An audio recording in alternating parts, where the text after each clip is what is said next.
Buenas noches, ¿cómo están? ¿Cómo les va? ¿Qué tal su día? ¿Cómo les fue en el trabajo? ¿Cómo han estado? Gracias por llegar. Yo sé que es viernes en la noche, pero pueden salir después de la clase. No puede perderse la clase. No vale la pena perderse la clase. Yo sé que la pueden ver grabada, pero no es lo mismo. Así que gracias por llegar. Saludos, saludos para todos. Bueno, para ustedes dos, que son los que más escriben. Voy a ir, mientras esperamos, voy a buscar las diapositivas que no sé por qué no me salen aquí. A ver, aquí está. Miren aquí. Aprovechen si tienen alguna duda de la clase de ayer o de las clases en general, aprovechen y me van diciendo para poder aclararles las dudas que tengan. Introducción. Aquí. Hoy se termina el diplomado, no, se termina el lunes. No sé si es buena o mala noticia para ti, pero se termina el lunes. Nos queda todavía un día, nos queda hoy y nos queda el lunes también. Aún no has empezado a trabajar, inicias el martes. Ah, ¿verdad que tú trabajas en un colegio, cierto? Todavía estás de vacaciones. Empiezas el martes, pero empiezas temprano, porque cuando yo estudiaba, yo cumplo ahorita este mes y cuando yo estudiaba nunca pude celebrar mi cumpleaños en clase porque siempre empezábamos después de la fecha, aunque los profesores empiezan primero, eso también. Es buena noticia, qué bueno que sea buena noticia, Ana, qué bueno. Ya les voy a compartir las diapositivas de hoy. Cuéntenme qué les pareció la clase de ayer, sé que fue un poquito más pesada. Buenas noches para ti también, Nancy, gracias por llegar. Sé que fue un poquito más pesada porque, bueno, fue mucha información, pero es parte de todo el proceso, de todos los aprendizajes, por decirlo de una manera. Me acomodaré esto aquí que está de lado y no se les va a ver cuando se los comparta. Ya voy a leerlos si están escribiendo. Que de verdad que cuando uno no usa su computadora, todo es total y completamente diferente. Ahora, sé que fue bastante larga, sé que fue un poco compleja en muchos aspectos, pero créanme que va a valer la pena y les va a servir de aprendizaje. Listo por aquí, vamos a compartir donde nos quedamos ayer. Aquí lo tengo por aquí lo tengo. La clase de ayer fue muy buena, me gustó mucho ver de forma práctica la herramienta. Qué bueno, me alegra mucho. Yo sé que a veces nos cansamos de la teoría y queremos ver cosas prácticas, queremos ver cosas más, como más números o algo que nos ayude a entender mejor. Por eso a veces pongo videos. Pero recuerden que esta carrera es muy teórica y así tratemos de recortarla, es algo casi que imposible, porque esta carrera es demasiado teórica, mucho. Ahí voy a compartirles. Saben que la ven en blanco para yo acordarme, por eso la ven en blanco. Ahí me veo muy chiquita aquí. Ok, ahora sí. Ay, siempre le doy doble. Bueno. Antes de iniciar, les recuerdo que pueden escribir, pueden preguntar, pueden hablar, lo que ustedes quieran, ¿sí? Cualquier cosita. Y yo los voy leyendo mientras voy explicando cada una de las láminas, ¿sí? Cada una de las clases. Bueno, la mayoría de la gente dice, no me gusta la teoría, me gusta la práctica, pero a mí en particular me gusta mucho la parte teórica. Sí, ¿sabes qué es lo más interesante, en mi caso, no sé, en mi opinión, de la parte teórica es que cuando vas a la práctica, te das cuenta que esa teoría, primero, no era al 100% cierta, ¿sí? Por lo menos el video que vimos ayer de los tipos de personalidades, según todas las personas que han estudiado la personalidad, todos tuvieron razón de alguna manera, ¿sí? Obviamente, hasta el sol de hoy todavía hay personas que son extremadamente psicoanalistas, extremadamente conductistas, o sea, son muy, como muy hacia su parte, ¿no? Pero si ustedes se dan cuenta, bueno, cuando trabajas en sitios diferentes también te puedes dar cuenta de que cada teoría tiene su realidad. Entonces, para mí, lo mejor de la teoría es verlo en la práctica y ver cosas que no te dice la teoría o que te las dice, pero te las dice de otra manera. Entonces, tú aprendes también de esa forma. Entonces, para mí, en mi opinión, la teoría es súper importantísima y bueno, de hecho es la base de nuestra carrera, incluso más allá de los números, a quien no le guste leer, yo creo que debería de estudiar otra cosa, porque esta carrera es demasiado teórica, demasiadísimo. Hoy vamos a iniciar, ayer nos quedamos acá, bueno, empezamos la parte de la evaluación de las habilidades cognitivas, ¿sí? Hablamos sobre la introducción de la evaluación cognitiva. Si no conoces la teoría, ¿cómo entender la práctica? Exactamente, Nancy, exactamente. Si no conoces una, no puedes entender la otra. Y también la teoría te sirve como para una base, ¿sí? Es para una base a la hora de la práctica, pero la práctica es lo que te va a enseñar realmente qué es lo que tú haces, ¿sí? ¿Cuál es tu trabajo? ¿Cuál es tu proceso? Y sin mencionar que, aunque no lo crean, todas las psicologías, todas las ramas de la psicología son muy diferentes. Obvio, todas tienen un origen, todas se pueden conectar de alguna manera, pero llega un punto en el que todas tienen una diferencia muy grande. Y eso es lo más interesante, tú elegir por cuál te vas a ir, cuál es la que más te va a gustar. A mí me gustan todas, ¿no? Pero la mejor para mí es la clínica porque me parece que es la más grande, la más amplia, es ciencia al 100%, descubres muchas cosas, aprendes muchas cosas del ser humano y es increíble. De verdad que hay cosas que tú las aplicas en el día a día sin darte cuenta ni siquiera, con las personas de la cotidianidad. Entonces, bueno, la introducción a la evaluación cognitiva, lo hablamos ayer.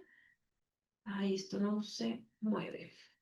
Ujú. Hablamos sobre las pruebas de inteligencia. Yo les puse de ejemplo el test de Moca, que es bastante bueno, que es bastante completo, sí, mide muchas cosas. De hecho, yo lo uso, bueno, lo he usado mucho. Últimamente no lo uso tanto porque esto se usa más que todo con niños. Pero es bastante, en mi opinión, es bastante bueno, ¿sí? Acá tenemos las escalas, ¿sí? Las escalas de Wechsler. Estas escalas, como se los he mencionado a lo largo del diplomado, las utilizan más que todo, ¿sí? En otras partes, no tanto en Latinoamérica. ¿Por qué? Pregúntenme, no sé. Ahí sí les puedo decir que no sé. ¿Por qué? Porque realmente yo creo, en mi opinión, creo que usan para todo el mundo MOCA o alguna otra de prueba de inteligencia, pero realmente de hecho esta está aprobada en algunos colegios públicos de España. Esta es la que aprueban para la evaluación de los niños, ¿sí? La de WISC, porque el WISE es el de adultos, el WISC es el de niños y bueno, tenemos este que es el de es como para primaria, preescolar. Sin embargo, normalmente no se aplican muchos test en preescolar ni en primaria por la edad. Sí, normalmente hay cosas que uno las puede ver sin necesidad de aplicar absolutamente nada, sino que lo diga Sebastián que que trabaja en un colegio. Hay cosas que son muy obvias en los niños y las que no son tan obvias las puedes ver sin necesidad de aplicar todas este tipo de pruebas. Sin embargo, son bastante buenas. No voy a decir que no, son bastante buenas. Yo las recomiendo si la gente las domina bien, porque esa es otra también, que muchas veces las personas no dominan bien algo y lo aplican igual. Entonces, lamentablemente, si no lo dominas bien, ese resultado, pues, no te va a ser muy certero. Entonces, lo que vas a hacer es perder el tiempo de la persona y perder el tuyo también, porque no estás siendo certero en la explicación. Estas pruebas, básicamente, miden como que te dan índices, números, referencias, por decirlo de una manera específicas que son sobre la comprensión verbal, la memoria de trabajo, la velocidad del procesamiento y el razonamiento perceptivo. Esto lo usan más que todo en escuelas donde tienen, o sea, escuelas especiales, ¿sí? Donde tienen niños con capacidades especiales, por ejemplo, el autismo, el Down también, lo usan mucho en este tipo de instituciones, no es algo que te van a usar en cualquier colegio de cualquier cosa, no.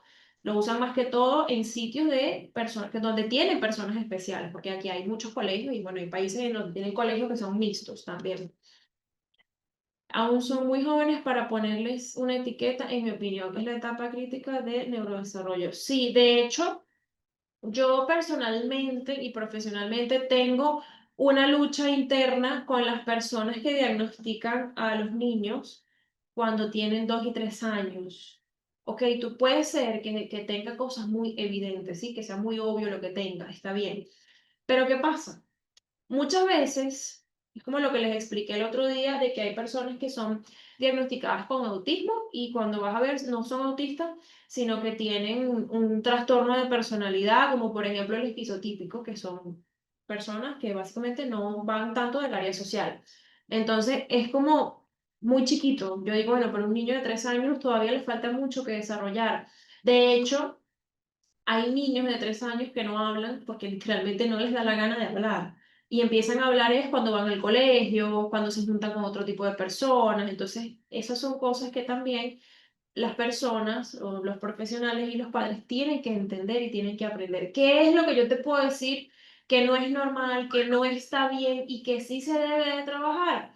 Si tú tienes un niño de 3 años, yo no voy a decir 2 años porque, bueno, 2 años igual es mucho, pero vamos a poner 2 años y medio en adelante y todavía usa pañal, ahí yo te digo, mira, ahí hay un problema. No necesariamente tiene que ser un problema de que el niño tenga una discapacidad cognitiva. No, no necesariamente. ¿Qué pasa? Recordemos algo. Cuando los niños se ensucian, ¿sí? Tienen el pañal, se hacen pipí o se hacen pupú, ¿quién los cambia? O sea, tienes que atenderlo, tienes que prestarle atención, tienes que dedicarle tiempo. Entonces los niños, en su inocencia, inconscientemente, ellos saben que, bueno, mamá y papá me atienden o X persona me atiende cuando yo uso pañal y me ensucio, ¿ok? Entonces, ¿qué pasa? Que cuando dejan el pañal, porque también sucede eso, dejan el pañal y después lo tienen que volver a usar porque se empiezan a hacer pipí en la cama, porque se empiezan a hacer pupú donde no es. Y eso no es porque tiene un problema cognitivo, ni de coordinación, ni nada, sino porque simplemente quiere atención y la única manera de tener la atención que tenía cuando era más pequeño es usando pañal. Ojo, yo no estoy diciendo que esto es en todos los casos, ¿sí? Hay personas, hay niños que sí puede ser que tengan un problema de algo, yo no digo que no, pero en la mayoría de los casos se observa es eso. Entonces ponen etiquetas a los niños y no evalúan más allá. Entonces eso es lo que me estresa muchas veces, porque no le estás poniendo una etiqueta chévere, no, o sea, estás poniendo una etiqueta que lo va a marcar por el resto de su vida si la persona que lo trabaja, pues lo hace de esa manera. Entonces realmente me parece que está muy mal. Es un proceso y una transición. Exacto, es un proceso. Las personas no entienden que es un proceso. Ahora, el deber ser es que un niño deje el pañal entre el año y medio y los 2 años. Y cuando digo 2 años, es 2 años, ya es mucho. Un niño de más de 2 años con pañal, todo mal. Eso no está bien. Porque las personas tienden a creer que los niños chiquitos no entienden. Ellos te van a entender lo que sea que tú les digas, ¿sí? El problema no es lo que tú les digas, el problema es que las personas piensan que porque ellos no te pueden hablar como lo hablamos nosotros, como estoy hablando yo aquí, entonces ya automáticamente dicen, no, es que el niño tiene un problema, el niño no me entiende, no, no es que no te entiende, no es que no te entiende, es que todavía su desarrollo no ha llegado a la etapa de hablar, ¿sí? De desarrollar el proceso verbal, de las palabras, de las oraciones. Entonces es importante entender que en estos casos en específico, ¿sí? No tiene nada que ver que el niño no hable. Pero las personas piensan que, bueno, si no me habla, entonces es porque no me entienden. No es lo mismo, son cosas total y completamente diferentes, ¿ok? Entonces, no hay que pensar que un niño, por ser muy pequeño, no te va a entender. Eso es mentira. Eso es, no sé, eso es un tabú, eso es de las abuelitas de 1600. Eso no es así, eso no funciona de esa manera. Ustedes pueden ver, por lo menos, hay una muchacha esta que es muy famosa aquí que se llama Sacha Fitness. Yo ya no la sigo, pero sí tengo mucha gente que me manda cosas de ella. Y ella tenía, cuando la bebé de ella estaba más pequeña, creo que tenía menos de un año o un año, algo así. Obviamente la niña no hablaba y ella le pedía cosas, mira, creo que se llama Siena, si mal no recuerdo, algo así. búscame tal cosa, búscame tal cosa. Y la niña iba y le buscaba, y iba y se lo traía. Y deja eso te cae mal, eso, hablando como estoy hablando yo aquí. Y la niña iba y le hacía caso. Entonces, ¿qué pasa? Que esas son cosas que se desarrollan desde que ese bebé está en la barriga y cuando nace, pues hablarle normal. Muchas veces pasan los niños por diagnósticos errados solamente porque no está haciendo una crianza adecuada, ¿sí? Yo tuve un caso de un niño, yo creo que no sé si se los comenté, que el niño no hablaba, tenía como 4 o 5 años, el niño no hablaba, solo hacía sonidos, señalaba, te entendía todo, pero no hablaba. Y ya obviamente las maestras le dijeron a la mamá que no, que ese niño estaba mal, que ese niño tenía un problema, una cosa horrible.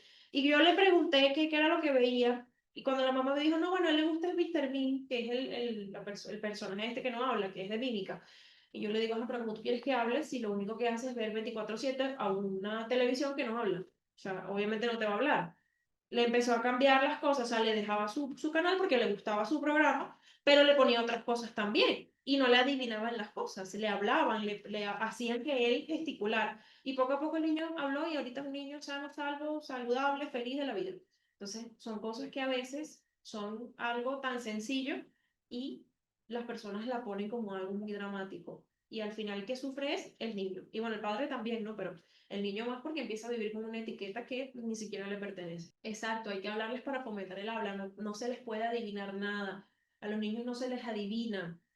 No les haces un favor haciendo que se ahorre palabras, ¿ok? No le haces un favor haciéndole absolutamente todo. O sea, un niño a cualquier edad que ya domine ciertas cosas, obviamente a nivel motriz, ya puede hacer muchas cosas. Quizás no se va a lavar la ropa, está bien, quizás no te va a lavar el baño, pero puede hacer cosas. Entonces, ¿qué pasa? Ahí nosotros tenemos que pensar porque una vez hice ese comentario con otros psicólogos y uno de ellos me dijo que eso era predisponer al niño a sufrir de ansiedad. Mi comentario fue, tú tienes que pensar en la crianza, cuando tú estás criando un niño, ¿verdad? O estás trabajando con un niño, tú tienes que pensar en si lo que tú le estás enseñando o lo que tú le estás dando en ese momento le va a servir en su futuro, cuando él tenga más edad.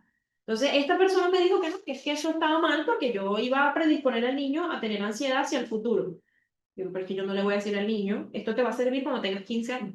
No, yo sé perfectamente, por ejemplo, que si yo tengo un niño de 10 años que no lava sus platos, que no pone la mesa, que no ordena su cuarto, entonces voy a tener un adolescente que no sirve para nada, ¿ok? Entonces, esas son cosas que se van desarrollando desde la infancia.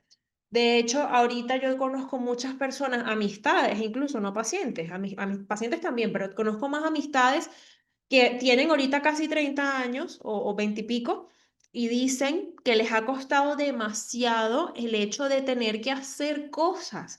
¿Por qué? Porque cuando estaban en casa no les permitían hacer absolutamente nada. Entonces, ahí es donde yo siempre les digo, porque la gente siempre dice que en la infancia se desarrolla la adolescencia, porque es la verdad. Lo que tú no enseñas en la infancia, en la adolescencia tú no lo vas a tener y vas a tener es un niño que no sirve para nada. Y posiblemente desarrolle ansiedad, posiblemente desarrolle depresión y cualquier otra cosa. Entonces, es importante entender que tú puedes aplicar los test de inteligencia que tú quieras, pero si tú no vas y no ves lo que hay dentro de esa casa o de esa crianza, esos test de inteligencia no te sirven para absolutamente nada, ¿ok? Desde pequeños hay que enseñarles a los niños de poco a poco, de pequeñas actividades donde puedan participar y que lo vean como un juego. Cuando crezcan van a entender y madurar. Exactamente. Esa es otra cosa que a veces las personas dicen, no, bueno, habla al frente del niño, no importa porque el niño no entiende, no, el niño sí entiende. Que no lo va a entender en el momento, como lo estás hablando, es otra cosa, pero cuando tenga la edad de entenderlo, lo va a entender y vas a empezar a desarrollar cosas en esa cabecita que quizás no había, ¿sí? Entonces, realmente la infancia es muy importante, así que yo les digo, antes de estas pruebas de inteligencia, primero tienen que preguntar, miren, absolutamente todo a los padres, absolutamente todo, ¿ok? Todo, todo. A mí me parece correcto que a los niños de pequeñitos, por lo menos a lavar su plato, recoger sus juguetes, que te pase la ropa para... Exactamente, de hecho, el otro día estaba con una mamá Y la mamá me dice, es que no tengo tiempo, porque el niño pasaba mucho tiempo en la computadora, perdón, en la computadora no, porque es muy chiquito, viendo televisión, ¿no? Entonces yo le digo, bueno, pero es que no tienes que gastar dinero, porque ella decía que no podía meterlo en actividades porque era un gasto y todo lo demás. Perfecto, yo eso lo entiendo, obviamente que lo entiendo, perfectamente comprensible. Pero yo le dije, pero es que no tienes que meterlo en nada, no tienes que gastar dinero, tú lo pones a hacer las cosas de la casa contigo y ya ahí estás ganando. Yo no te estoy diciendo que tengas un esclavo, porque no, pero me refiero que si te pones a doblar ropa, bueno, dile que te ayude y haz que sea un juego, ¿sí? Y así lo distraes y así pasas tiempo con él y no tienes que estar al frente de una computadora, al frente de un televisor o al frente de un teléfono. Entonces, a veces las personas se complican mucho cuando la distracción está en literalmente cualquier cosa. Por ejemplo, uno de los ejemplos que le puse fue lo de la ropa de lavar. Dile que te agarre la ropa que está sucia de él y la meta en la lavadora contigo. Tú lo cargas, él mete la ropa. O sea, esas cosas hacen que los niños se vayan desarrollando muchísimo mejor y cuando lleguen a ciertas edades puedan tener y puedan entender las cosas más avanzadamente. Entonces, eso es muy importante y lamentablemente no lo implementa, nadie lo implementa porque, no sé, les parece que pobrecito, pobrecito cuando sea grande y no le hayas enseñado nada de eso y ahí sí es verdad que vas a llorar, porque vas a ver que no, que la persona que criaste no sirve para absolutamente nada de lo que supuestamente tú consideras que podría servir. Entonces, es muy importante no quedarnos solamente con las escalas de inteligencia, sino preguntar, ¿ok? Preguntar qué ve, qué no ve, cuál es la rutina, a qué hora se duerme, a qué hora se despierta, qué come antes de dormir, absolutamente todo, todo es importantísimo, todo es importantísimo. Cuando hablamos de las evaluaciones, de la evaluación de las funciones cognitivas específicas, por ejemplo, el test de Moca yo lo puse aquí al ladito, que fue el que les di primero, además de la inteligencia general, obviamente la inteligencia básica, se evalúan funciones específicas, como por ejemplo la atención, que es la capacidad de enfocar y mantener la concentración en una actividad específica, ¿sí? Por ejemplo, el hecho que yo esté aquí hablando con ustedes de este tema. Ejemplo, eso es la atención y mantenerse concentrado haciendo una actividad. Hay personas que están haciendo algo y después se ponen a hacer otra cosa y después se ponen a hacer otra cosa. Y ahí, bueno, de hecho es uno de los rasgos del TDA bastante complicado. La memoria, almacenar, retener y recuperar información. En cuanto al test de Moca, la atención y la memoria, o sea, las pruebas son bastante buenas en cuanto al test de Moca, ¿sí? Porque es, bueno, es el que yo más uso. Las funciones ejecutivas, como por ejemplo la organización, el control y la planificación, son muy buenas en el test de Moca. Y es más, les voy a decir, ni siquiera necesitan un test estructurado. Ni siquiera necesitan un test estructurado. Ustedes pueden simplemente poner a ese niño, por ejemplo, o a esa persona a pintar. Los ponen a pintar y les dicen, no te puedes levantar de aquí hasta que termines de pintar. Vamos a ponerles un ejemplo. Y ya tú vas a ver si ese niño puede tener la capacidad de mantener la concentración en lo que tú le estás indicando, ¿sí? En cuanto a la memoria, tú le puedes decir nombres de animales, ¿ok? Y él te los tiene que repetir en el mismo orden en el que tú se los estás diciendo. Eso también es una buena manera de agilizar y de evaluar la memoria. Claro que cuando tú haces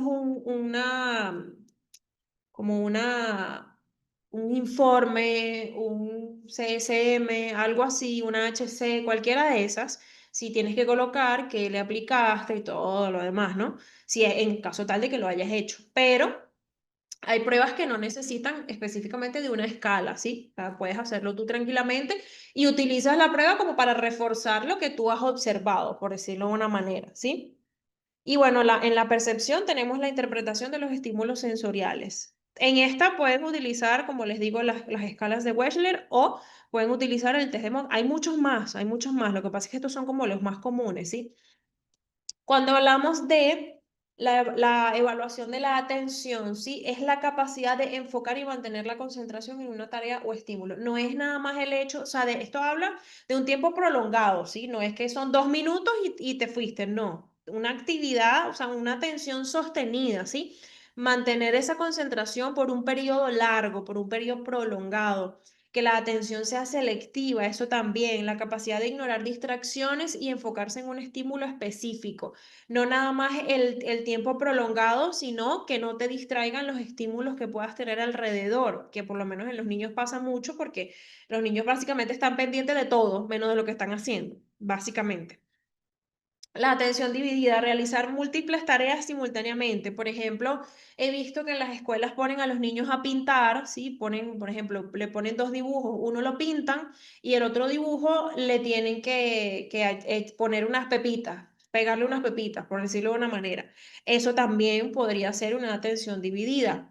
En la edad de los niños, obviamente que mientras más grande, pues por supuesto que la actividad tiene que ser mucho más compleja, no le vas a poner a hacer eso a un adolescente, ¿verdad? Entonces, eso, eso es muy importante. Este test de ejecución continua es un test que evalúa, se usa más que todo para el TDAH, sí, pero se puede utilizar para muchas cosas, sí, evalúa la capacidad de reaccionar ante un estímulo específico e inhibir respuestas ante otros. Normalmente se usa para el TDAH, pero lo pueden utilizar para cualquier otro, ¿sí?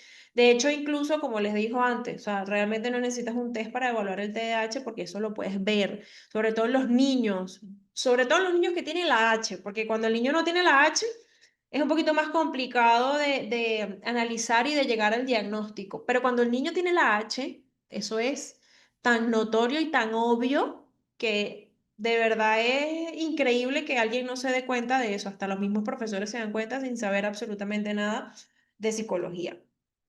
Evaluación de la memoria, ¿sí?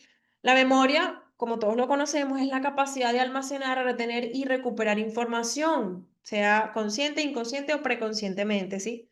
La memoria a corto plazo, que es la capacidad de retener información por un breve periodo, segundos o minutos. La memoria de trabajo, que es la que nos capacita, ¿sí? A nivel de la información retenida para realizar alguna tarea que ya has hecho en algún momento o retienes esa información para hacer esa actividad, ¿sí?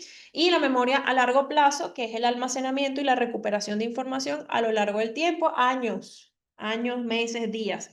En el caso, por ejemplo, para ponerles un ejemplo así distinto a lo que ya hemos visto, las personas que tienen Alzheimer, ¿sí? Su memoria va de corta a larga, es decir, la memoria de corto plazo se borra, se va borrando poco a poco.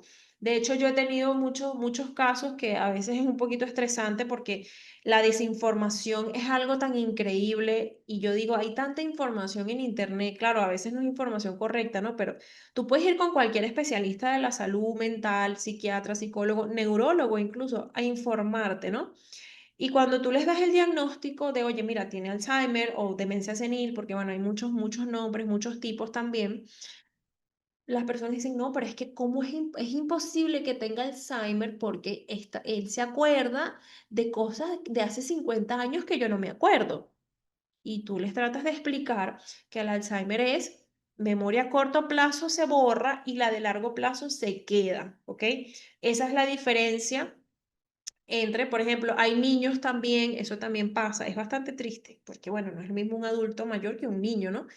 Hay niños que padecen de Alzheimer infantil, ya ahí sí es algo súper, es algo muy complejo porque hay muchos tipos y a cada niño le da de una manera diferente, ¿sí? Pero la evaluación de la memoria tú la puedes hacer incluso viendo a la persona diariamente. Si por lo menos trabajas en una institución, ¿ok?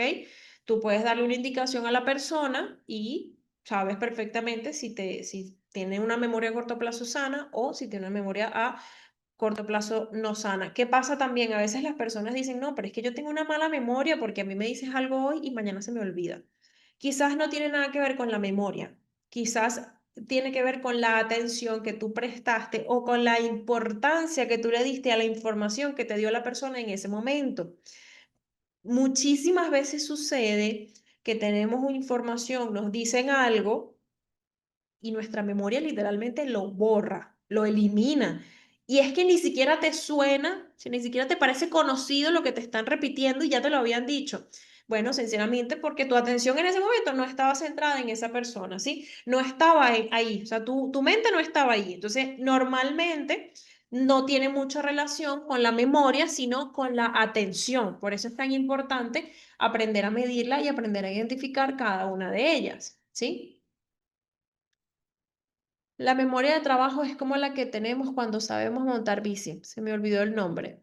Motriz, creo. Sí, la memoria de trabajo se podría decir que es como, por ejemplo, esa, que es algo que ya tú lo tienes grabado ahí, ¿sí? Y cuando lo vas a hacer, pues ya lo empiezas a hacer automáticamente. De hecho, las personas cuando tienen, por ejemplo, algún accidente cerebral, bien sea accidente de automovilístico o un ACV, por ejemplo, también, o cuando tienen alguna operación craneoencefálica, craneotomías, cosas así, que se les ve afectada alguna parte del cerebro significativa. Muchas veces las personas, por ejemplo, si tienen una hemiplegia o una hemiparesis, independientemente de qué lado sea, explico. Hemiplegia es la persona no siente absolutamente nada, no mueve absolutamente nada de una parte del cuerpo. Por ejemplo, hemiplegia izquierda es que toda tu parte izquierda está paralizada prácticamente, ¿sí? Y una hemiparesis es que tú sientes tu parte del cuerpo, por decirlo de una manera, pero no la puedes mover. Ambas se curan, ambas se trabajan, ¿sí? Con terapia, con fisioterapia se trabajan y con terapia psicológica también. Pero, ¿qué sucede ahí? Es cuando tu cerebro literalmente es como que se olvidó, ¿sí? Se olvidó conscientemente, su memoria dijo, bueno, ya yo no sé caminar, yo no sé nada, ¿ok? ¿Qué puede suceder aquí? Esto se los digo porque en psicología clínica quizás lo vean en algún momento, ¿sí? Quizás lo vean en algún momento.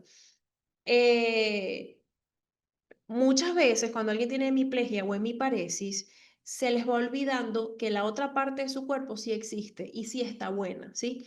Entonces, literalmente tú les dices, mueve, por ejemplo, si tiene la pierna izquierda dormida, tú le dices, mueve la pierna derecha y te dice, pero es que no puedo. ¿Cómo que no puede? No, pero es que acuérdate que esa es la pierna que no puedo mover. No, no, no, la que no puedes mover es la otra. Entonces, literalmente, la mente se desconfigura, ¿sí? ¿Y qué es lo que pasa ahí? Cuando tú empiezas a hacer terapia, cuando tú empiezas a hacer las actividades correspondientes y necesarias para mejorar ese proceso, ¿sí? Empiezas a crear nuevas conexiones neuronales y esas nuevas conexiones neuronales buscan las neuronas viejas que tenían relación con esa actividad que tú estás haciendo. Y por eso la gente vuelve a caminar, vuelve a andar, vuelve a manejar bicicleta, en el caso del ejemplo de Sebastián, y así sucesivamente. O sea, todo en nuestro cuerpo tiene una manera de funcionar. Lo importante es que nosotros sepamos cómo activar esa función, ¿sí? Y no quedarnos en el no puedo, sino cómo la activamos. Bueno, no es que no puedo activarla, no, te va a llevar tiempo activarla, pero la puedes activar, ¿sí? Eso es importantísimo. Me paso, memoria muscular. Sí, la memoria muscular. Bueno, el ejemplo que estoy dando es de memoria muscular. Exactamente. El ejemplo que estoy dando es de memoria muscular porque nuestro cuerpo y en nuestra mente queda todo eso grabado, al 100% queda ahí en nuestra mente, solo que tenemos que volver a acceder a esos recuerdos y a todo ese proceso. Me pasó que estuve una semana en una casa con un grifo diferente a la mía. Cuando regresé a mi casa lo abrí al revés porque me acostumbré a la otra cosa. Eso también sucede, eso también pasa. De hecho, es como el ejemplo que di ahorita de la persona que tiene una parte, por ejemplo, la parte izquierda dormida y la parte derecha se le olvida que existe. También pasa, eso también sucede. ¿Por qué? Porque nuestro cerebro, miren, nuestro cerebro se acostumbra muy rápido. Esa es otra cosa que a veces la gente dice, no, es que no me acostumbro a esto, es que no me acostumbro, no, no te acostumbres porque no quieres, ¿ok? No te acostumbres porque no te da la gana de acostumbrarte. ¿Por qué? Porque nuestro cerebro, nuestra mente tiene la capacidad de adaptarse, ¿sí? Los seres humanos somos adaptables. Nunca le crean a nadie cuando alguien les dice, es que me cuesta, es que no me adapto. No te adaptas porque no quieres, porque hay algo en ti que no quiere adaptarse a esa nueva situación, ¿sí? O a ese nuevo suceso. Pero no es porque no puedas, es porque no quieres. Nuestro cerebro está acostumbrado a adaptarnos, porque nosotros tenemos algo que se llama neuroplasticidad. Gracias a la neuroplasticidad, nosotros podemos modificar nuestras conductas, podemos, por ejemplo, las personas que trabajan con la TCC, directamente con la TCC, necesitan trabajar la neuroplasticidad. Realmente todas las corrientes para mí lo necesitan, ¿no? Pero Hay unas que lo trabajan más directa que otras. Entonces, si tú le dices a tu cerebro 3 veces al día, no puedo, no puedo, no puedo, no va a poder, ¿sí? Eso es algo que no es cuestión de echarle ganas, no es cuestión de vamos que tú sí puedes, no, no, no. O sea, es cuestión de enseñar a tu cerebro a hacer algo, ¿sí? Algo nuevo. De hecho, hay personas, de hecho yo conozco una persona, realmente no sé si todavía seguirá viva porque era muy mayor cuando yo la conocí, una señora que creo que fue que tuvo un accidente de tránsito, no recuerdo, y ella le faltaba la mitad de su cerebro, o sea, literal, del cerebro y el cráneo, porque literalmente tú la veías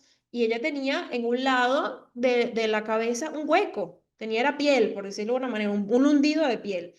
Y ella caminaba, hablaba, cocinaba, salía, tomaba autobús, hacía de todo, absolutamente de todo.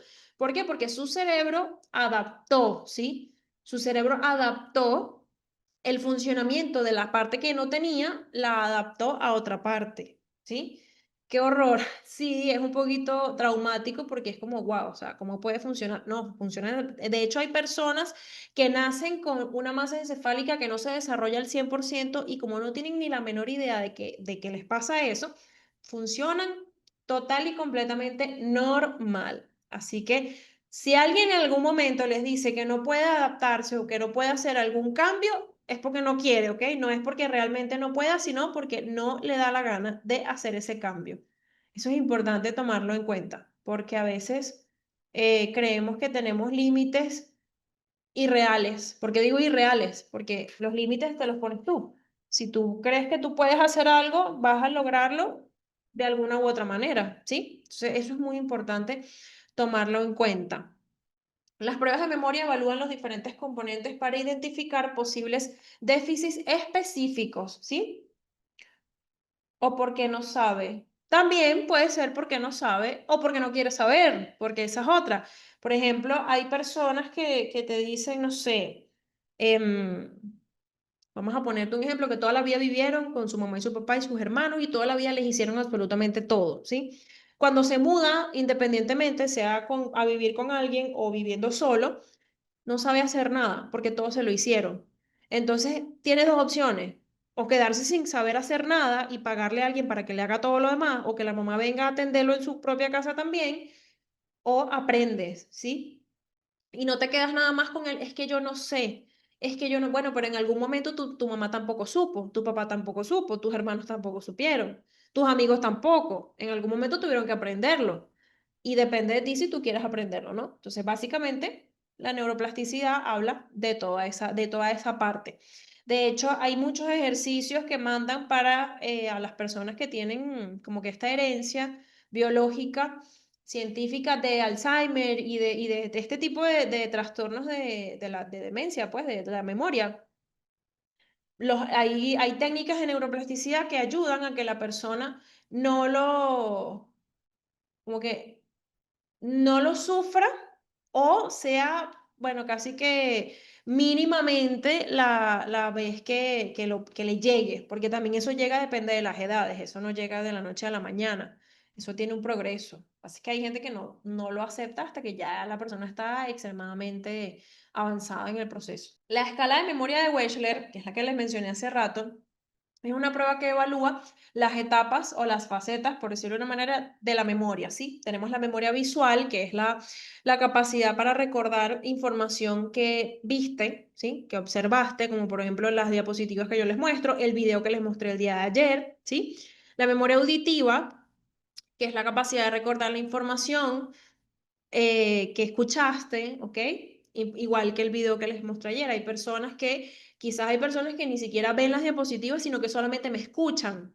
¿Y por qué? Porque hay personas que funcionan de esa manera y eso no tiene nada de malo, eso está perfectamente bien. Si tú funcionas de esa manera, pues aplícalo, no hay ningún problema, no tiene nada de malo. Y la memoria de recuerdo, que es la capacidad para recuperar información después de mucho tiempo de haber vivido, escuchado esa situación. Como por ejemplo, como lo dijo Sebastián, andar en bicicleta, por ejemplo. La versión actual de la escala de Wechsler proporciona índices de memoria inmediata, visual, auditiva, de trabajo y demorada. Repito, esto lo usan mucho en Europa en niños o en adolescentes que tienen algún tipo de problema cognitivo. ¿Por qué? Porque una persona que te venga a consulta por algún motivo en específico, a menos que sea algo referente a la parte psicológica, biológica, como por ejemplo algún problema de memoria, algún problema cognitivo como tal específico, no tienes por qué aplicarle este tipo de cosas. O sea, realmente no es necesario. Entonces, es importante conocerlas, por eso es que yo las menciono, es importante conocerlas, saber de ellas, todo maravilloso, pero no necesariamente tenemos que tenerlas en nuestras baterías porque no es algo tan indispensable y de hecho hay mucha gente que ni siquiera le gusta usarlo. El reconocimiento de las letras, palabras, etcétera, entra en cuál memoria? En la visual, pero depende, porque el reconocimiento es una cosa. O sea, cuando tú lees un texto, ves palabras, es la memoria visual porque lo estás observando, ¿sí? ¿Qué pasa? A veces las personas no aprenden de manera visual, sino que aprenden de manera auditiva. Y hay personas también que aprenden es de manera, por ejemplo, cuando hay gente que no funciona, o sea, no le gusta, no funciona, no se adapta a las clases online, por decirlo de una manera, ¿sí? No se adaptan, o sea, es increíble que hay personas que no les gusta la clase online, necesitan, sí, necesitan obligatoriamente la parte de el trato humano, ¿sí? La parte física, ir a un salón de clase, cumplir con un horario, y eso es, o sea, realmente en esta época tecnológica es un bastante complicado porque por comodidad, empezando por ahí es muchísimo mejor hacerlo de manera online. Pero también existen las personas que son netamente auditivas. De hecho, hay personas que prefieren comprar las clases, o sea, ver las clases grabadas que venir a la clase. Eso también pasa mucho. Y el problema no es, o sea, no es cuál sea mejor. O sea, realmente cada persona funciona de una manera diferente. Hay personas que usan todas, hay personas que nada más usan una memoria visual, la tienen más desarrollada. Entonces, realmente es como bastante complicado. Kinestésica. Hablas de la inteligencia kinestésica, me imagino. No sé, supongo. Que bueno, es la capacidad por decir, de expresarse. De hecho, mucha gente que practica, por ejemplo, deporte, baile, abarca mucho la parte de controlar los movimientos gracias a la inteligencia kinestésica. Lo utilizan mucho ese tipo de personas. No se limita, ¿no? A esa persona, pero se utiliza mucho a nivel cotidiano en las artes, las profesiones que son prácticas y ese tipo de cosas. Ah, ok, sí, muchos comprenden por la parte kinestésica, eso sí es muy cierto.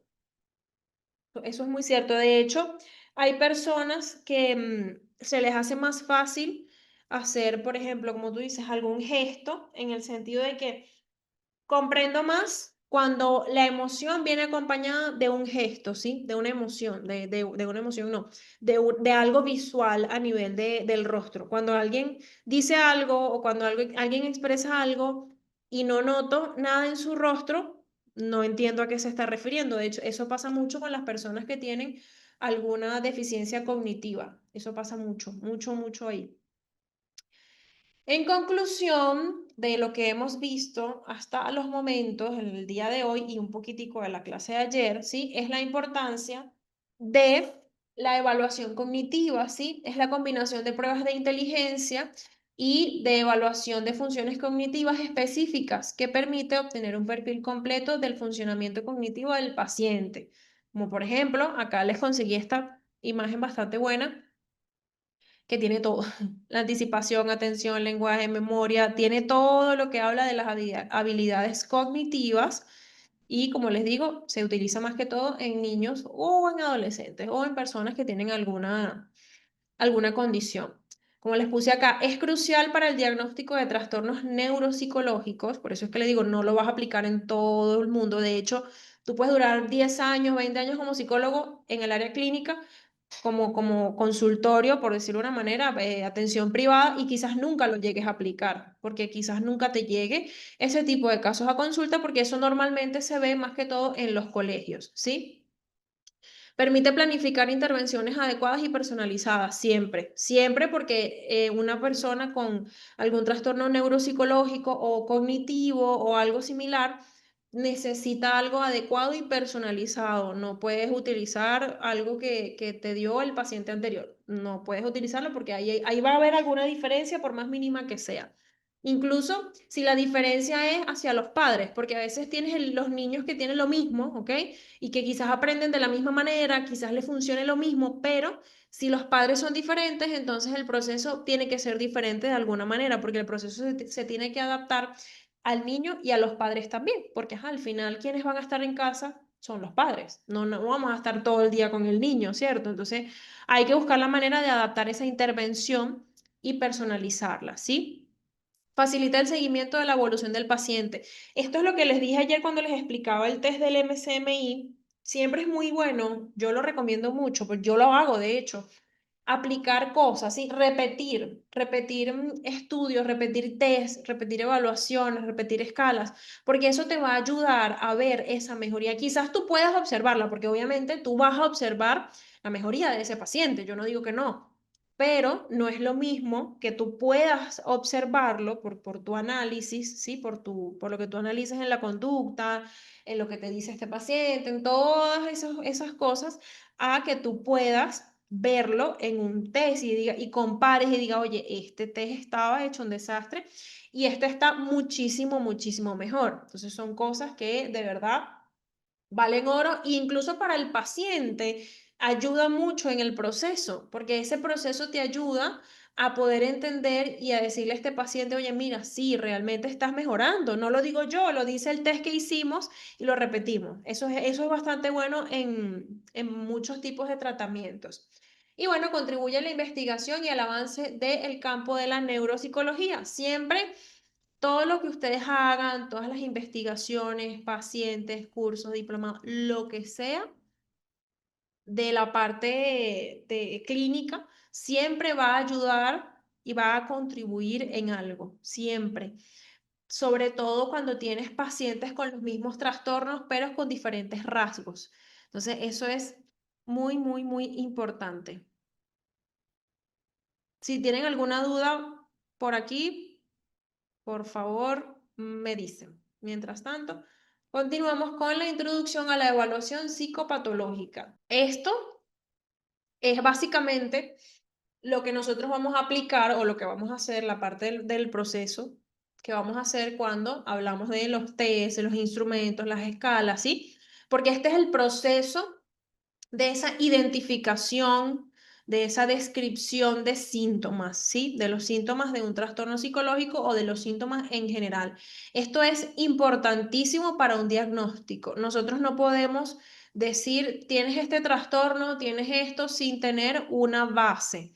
Quizás tú estás 100% seguro de que el paciente lo tiene y lo más probable es que tengas razón, pero para tú poder colocar eso y para tú poder decir, este es tu diagnóstico, tú tienes, a juro, que aplicar algo, ¿sí? ¿Por qué? Porque o en su defecto, tú puedes agarrar y decir, bueno, mira, yo estudié a este paciente a nivel de comportamiento, a nivel de conversacional, y la conclusión y la impresión diagnóstica basándome en el DSM-5, fue esta. Entonces tú dices, bueno, está bien, ok, es más pasable, pero el deber ser depende también de las áreas. Si por ejemplo es un informe que es algo para un colegio o algo así como sencillo, no hay mucho tecnicismo, pero si es para algo legal, importantísimo, si es para algo legal, no es opcional, ¿sí? Tienen que colocarlo, tienen que evaluar con test y con pruebas psicológicas para que eso tenga más peso, ¿sí? Y para que ese tratamiento obviamente sea muchísimo más adecuado. Entonces, para esto tenemos muchas herramientas, ¿sí? De evaluación, nos ayudan a establecer esa línea base para medir el progreso del paciente, como se los acabo de mencionar. Facilita la comunicación entre profesionales mediante un lenguaje común. No es lo mismo que yo diga, por ejemplo, mira, no es que esta persona tiene depresión. a que yo le diga, mira, esta persona cumple con los criterios para el diagnóstico de depresión mayor por esto, por esto y por esto, y expresa esto, esto y esto, ¿sí? O sea, es algo total y completamente diferente porque un informe es algo bien estructurado, ¿sí? Yo de hecho les tengo por ahí algunos modelos de informe y de CSM y de HC también para que los puedan tener de guía. Una evaluación efectiva combina métodos objetivos, como por ejemplo escalas estandarizadas, ¿sí? Y métodos subjetivos, como por ejemplo la entrevista clínica y los cuestionarios también podrían ser subjetivos. O los test que son proyectivos, porque básicamente los test proyectivos son subjetivos, normalmente no son tan objetivos como se supone que deberían de ser. Sin embargo, si tú lo analizas bien, pues igualito la información te sirve maravillosamente, pero no tiene la misma confiabilidad que que un test psicométrico, ¿sí? Entonces, todo esto es para poder obtener esa visión integral del paciente, ¿sí? Todo esto es un proceso. Yo sé que a veces es tedioso, yo sé que a veces es repetitivo, a veces puede ser incluso redundante, pero nosotros tenemos que seguir un proceso, ¿sí? Nosotros no podemos ir, llega el paciente, dijo que está triste hace 2 semanas, tienes depresión. No, nosotros necesitamos una base, ¿sí? Para nosotros poder poner un diagnóstico. Si no, lo que vamos a hacer es una mala praxis. Y miren que he visto mucha mala praxis. Así que espero que ustedes no sean de esos, porque si no, imagínense ustedes qué podríamos obtener de ahí. Las herramientas de evaluación, ¿sí? Que normalmente usamos los psicólogos son como les dije anteriormente, son para evaluar psicopatologías, por ejemplo, escalas y cuestionarios, que son herramientas objetivas o subjetivas, depende del tipo de que sea, ¿sí? Estandarizadas que permiten medir la gravedad y la frecuencia de los síntomas. Hay test, escalas, cuestionarios que son específicos, ¿sí? Por ejemplo, el MSMI2 que les comenté es amplio, tiene muchas cosas a evaluar.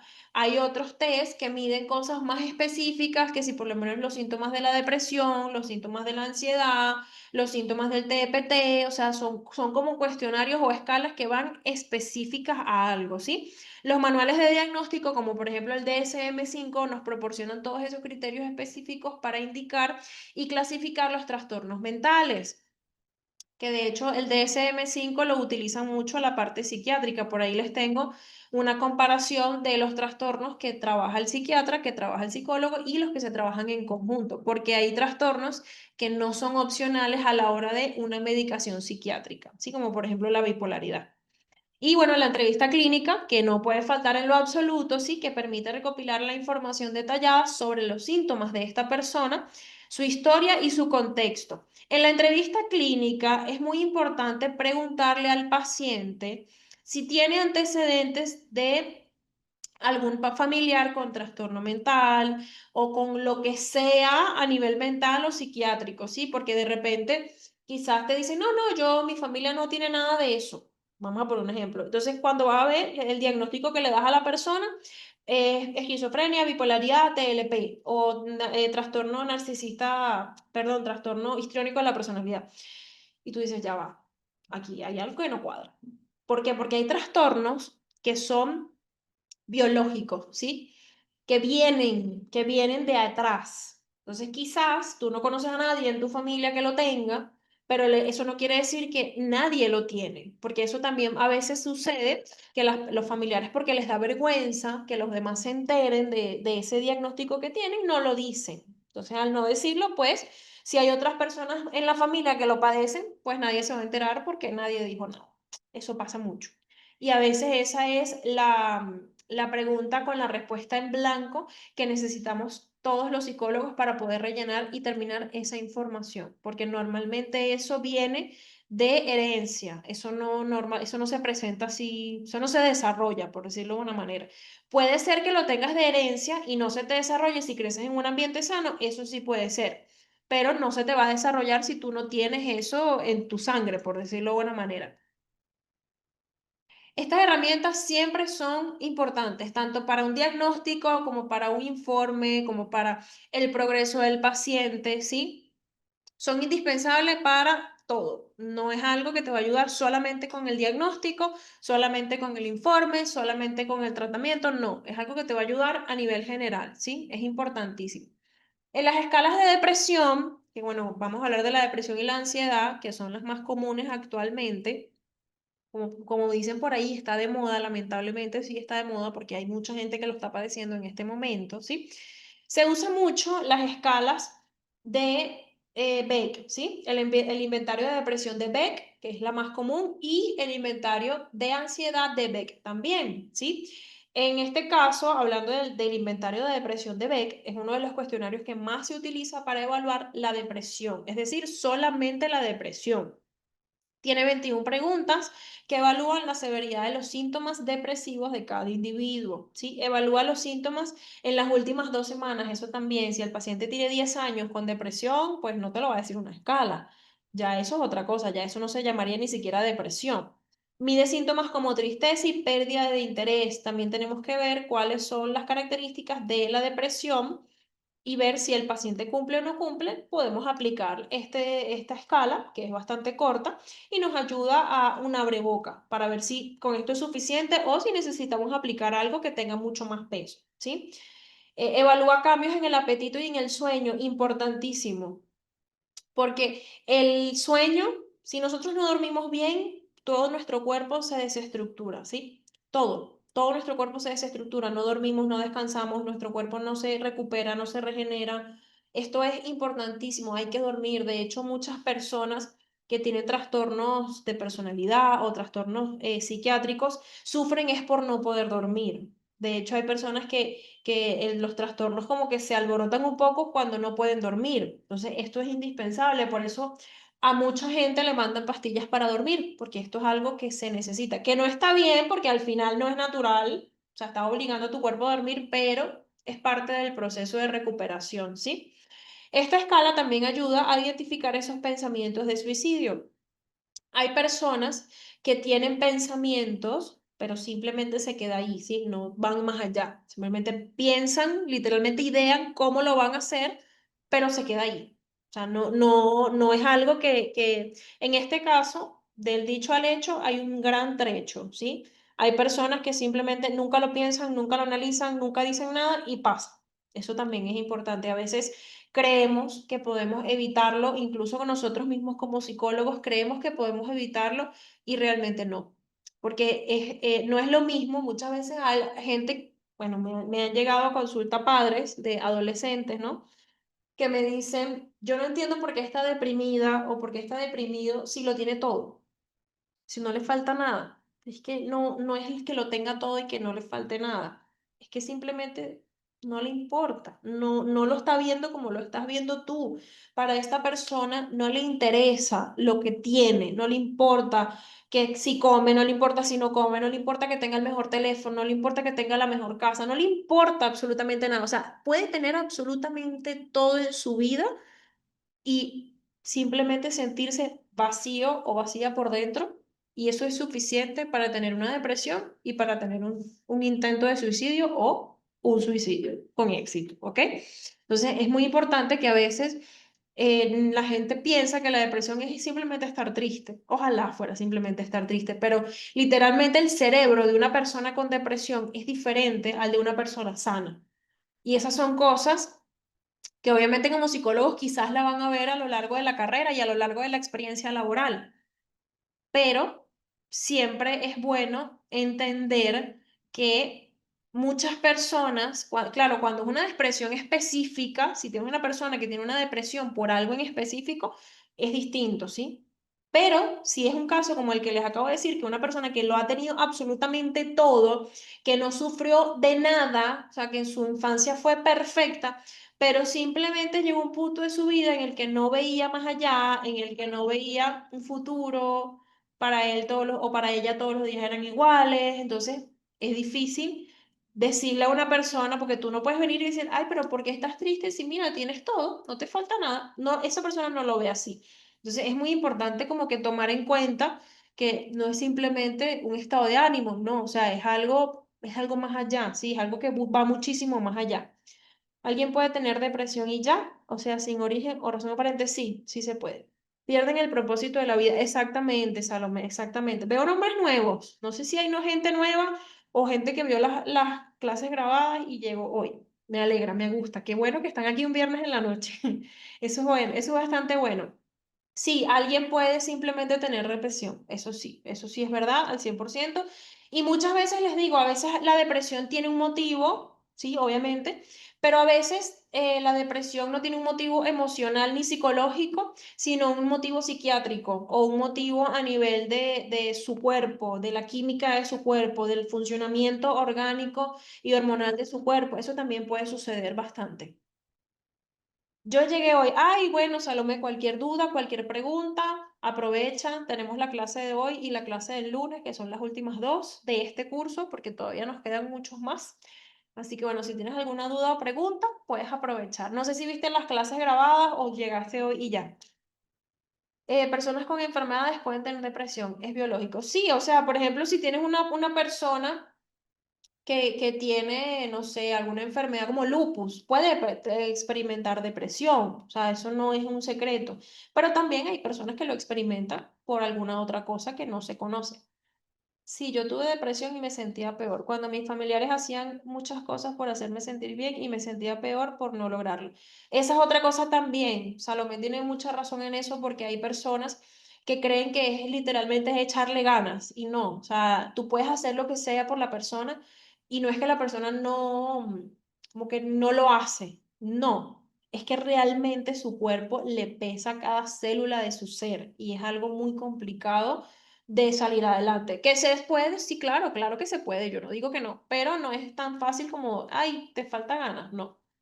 Un ejemplo de personas que parecen de tiroides. Sí, de hecho yo he hecho, bueno, no sé si fue aquí o fue en el diplomado anterior de un caso que tuve con una persona que tenía problemas de tiroides y bueno, eso fue un proceso bien largo, pero bueno, gracias, menos mal que ya la persona está súper bien y se diagnosticó bien porque tenía un mal diagnóstico y bueno, pasó meses medicada por algo que no necesitaba.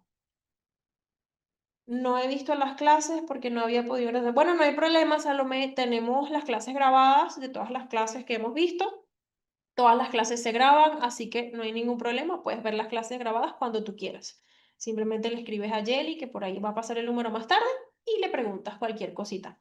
Exacto, uno se esfuerza por lograrlo y es muy difícil, pero los medicamentos que me envió la psiquiatra me cambió la vida, fue como volver a nacer. Sí, de hecho, la depresión comúnmente, o sea, el tratamiento más eficaz para la depresión es medicación y terapia, ¿sí? Porque hay personas que necesitan medicarse para que su cuerpo esté estable, ¿sí? Para que su funcionamiento orgánico y biológico esté estable, porque a veces las personas que sufren de depresión así de la nada es precisamente por eso. De hecho, hay mujeres que sufren de depresión postparto y tú dices, pero ¿por qué? Si estás bien, estás bonita, quedaste bien en tu cuerpo, no tuviste ningún problema, ningún inconveniente, pero imagínense toda la cantidad de hormonas y de cosas que pasó ese cuerpo durante ese proceso de posparto, ¿sí?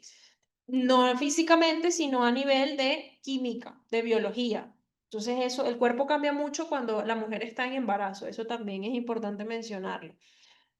A la orden, Salomé, a la orden, cualquier cosita.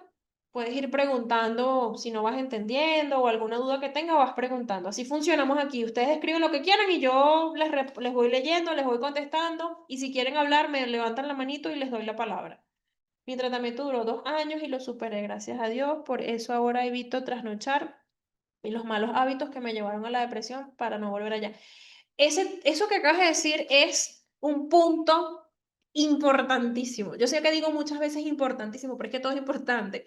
Muchas veces las personas caen en la depresión o en la ansiedad por la falta de sueño y por los malos hábitos. Un mal hábito no es beber alcohol, un mal hábito no es drogarse, nada más. Yo no digo que sean buenos hábitos.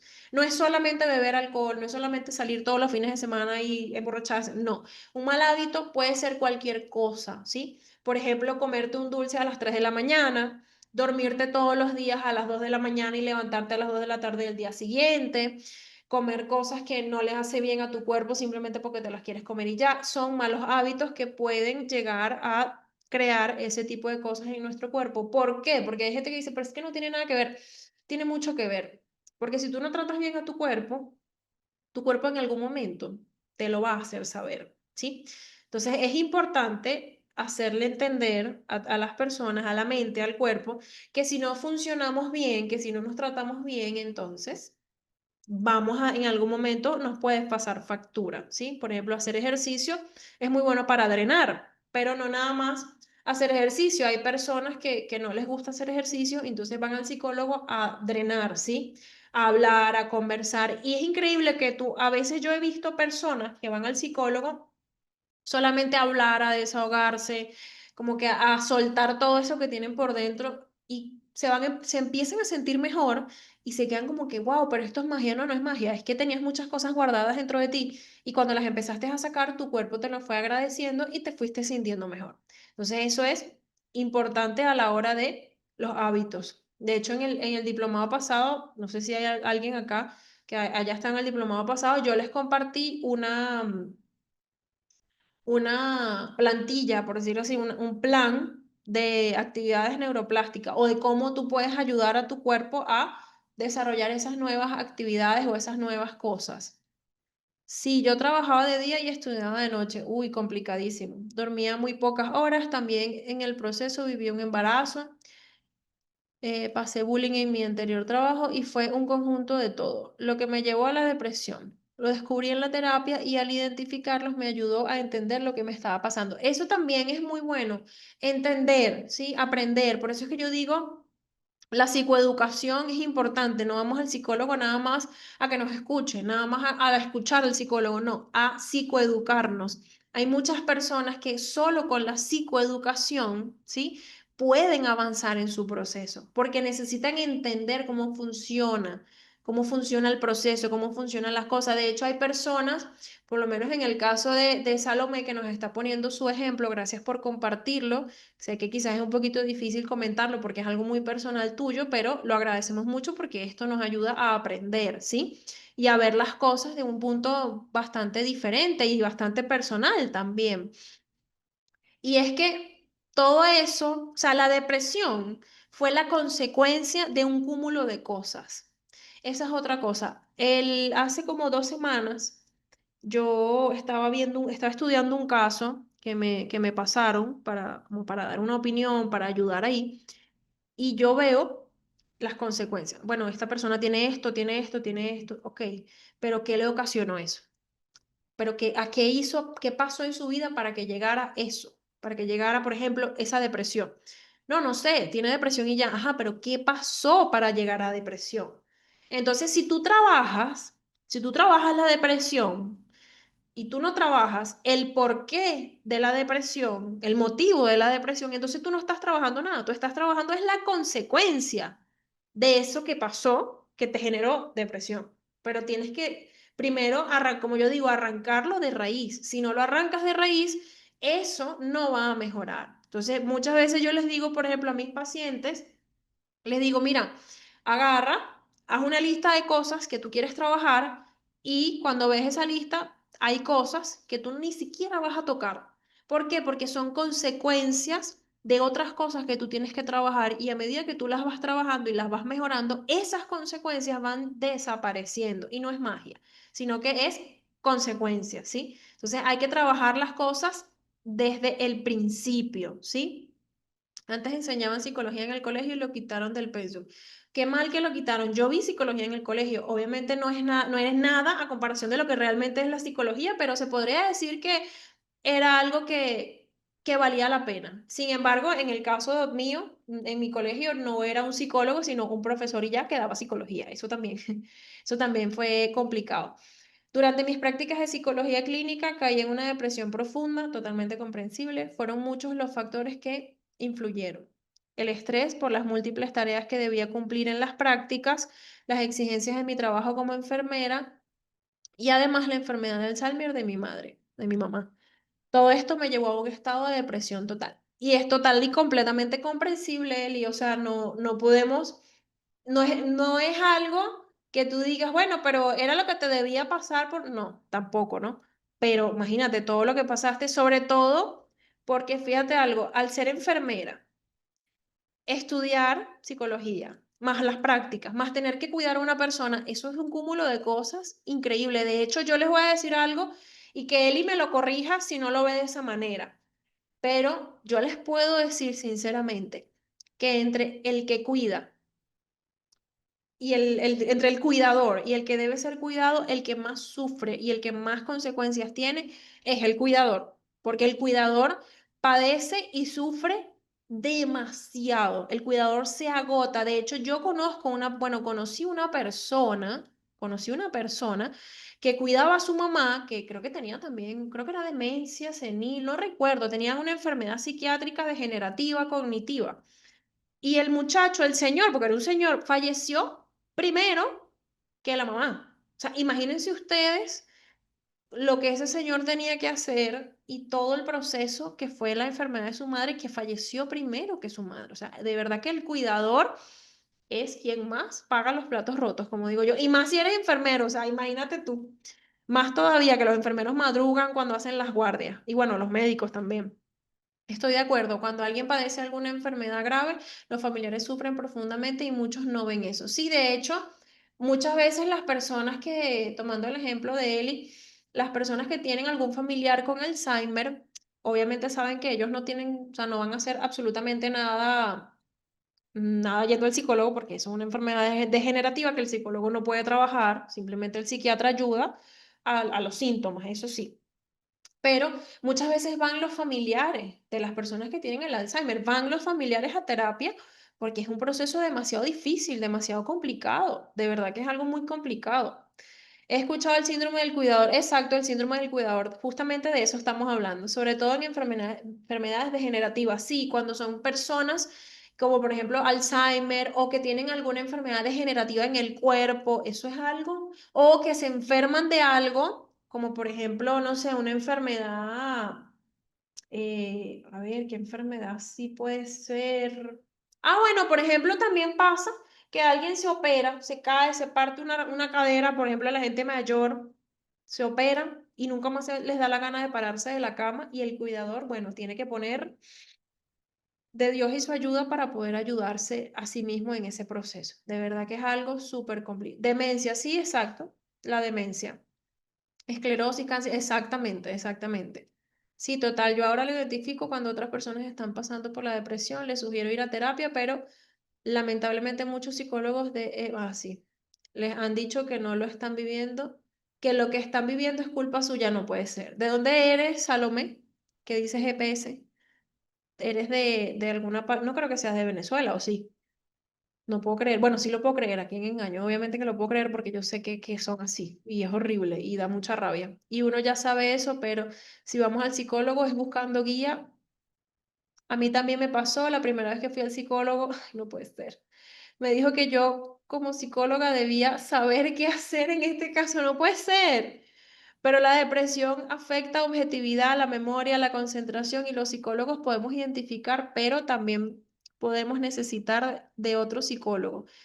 Después encontré una psicóloga que fue la que me ayudó a salir de la depresión. Ay, no puede ser, Salomé. Me imagino que debió haber sido horrible. De hecho, eso lo he visto mucho, que dicen los psicólogos no tienen que ir al psicólogo porque ya tienen las herramientas. Ojalá, ojalá, ojalá funcionara de esa manera, pero lamento mucho que te haya pasado eso y bueno, menos mal que conseguiste a una persona que te ayudó realmente, porque la mala praxis psicológica es una de las peores cosas que yo he visto en mi vida.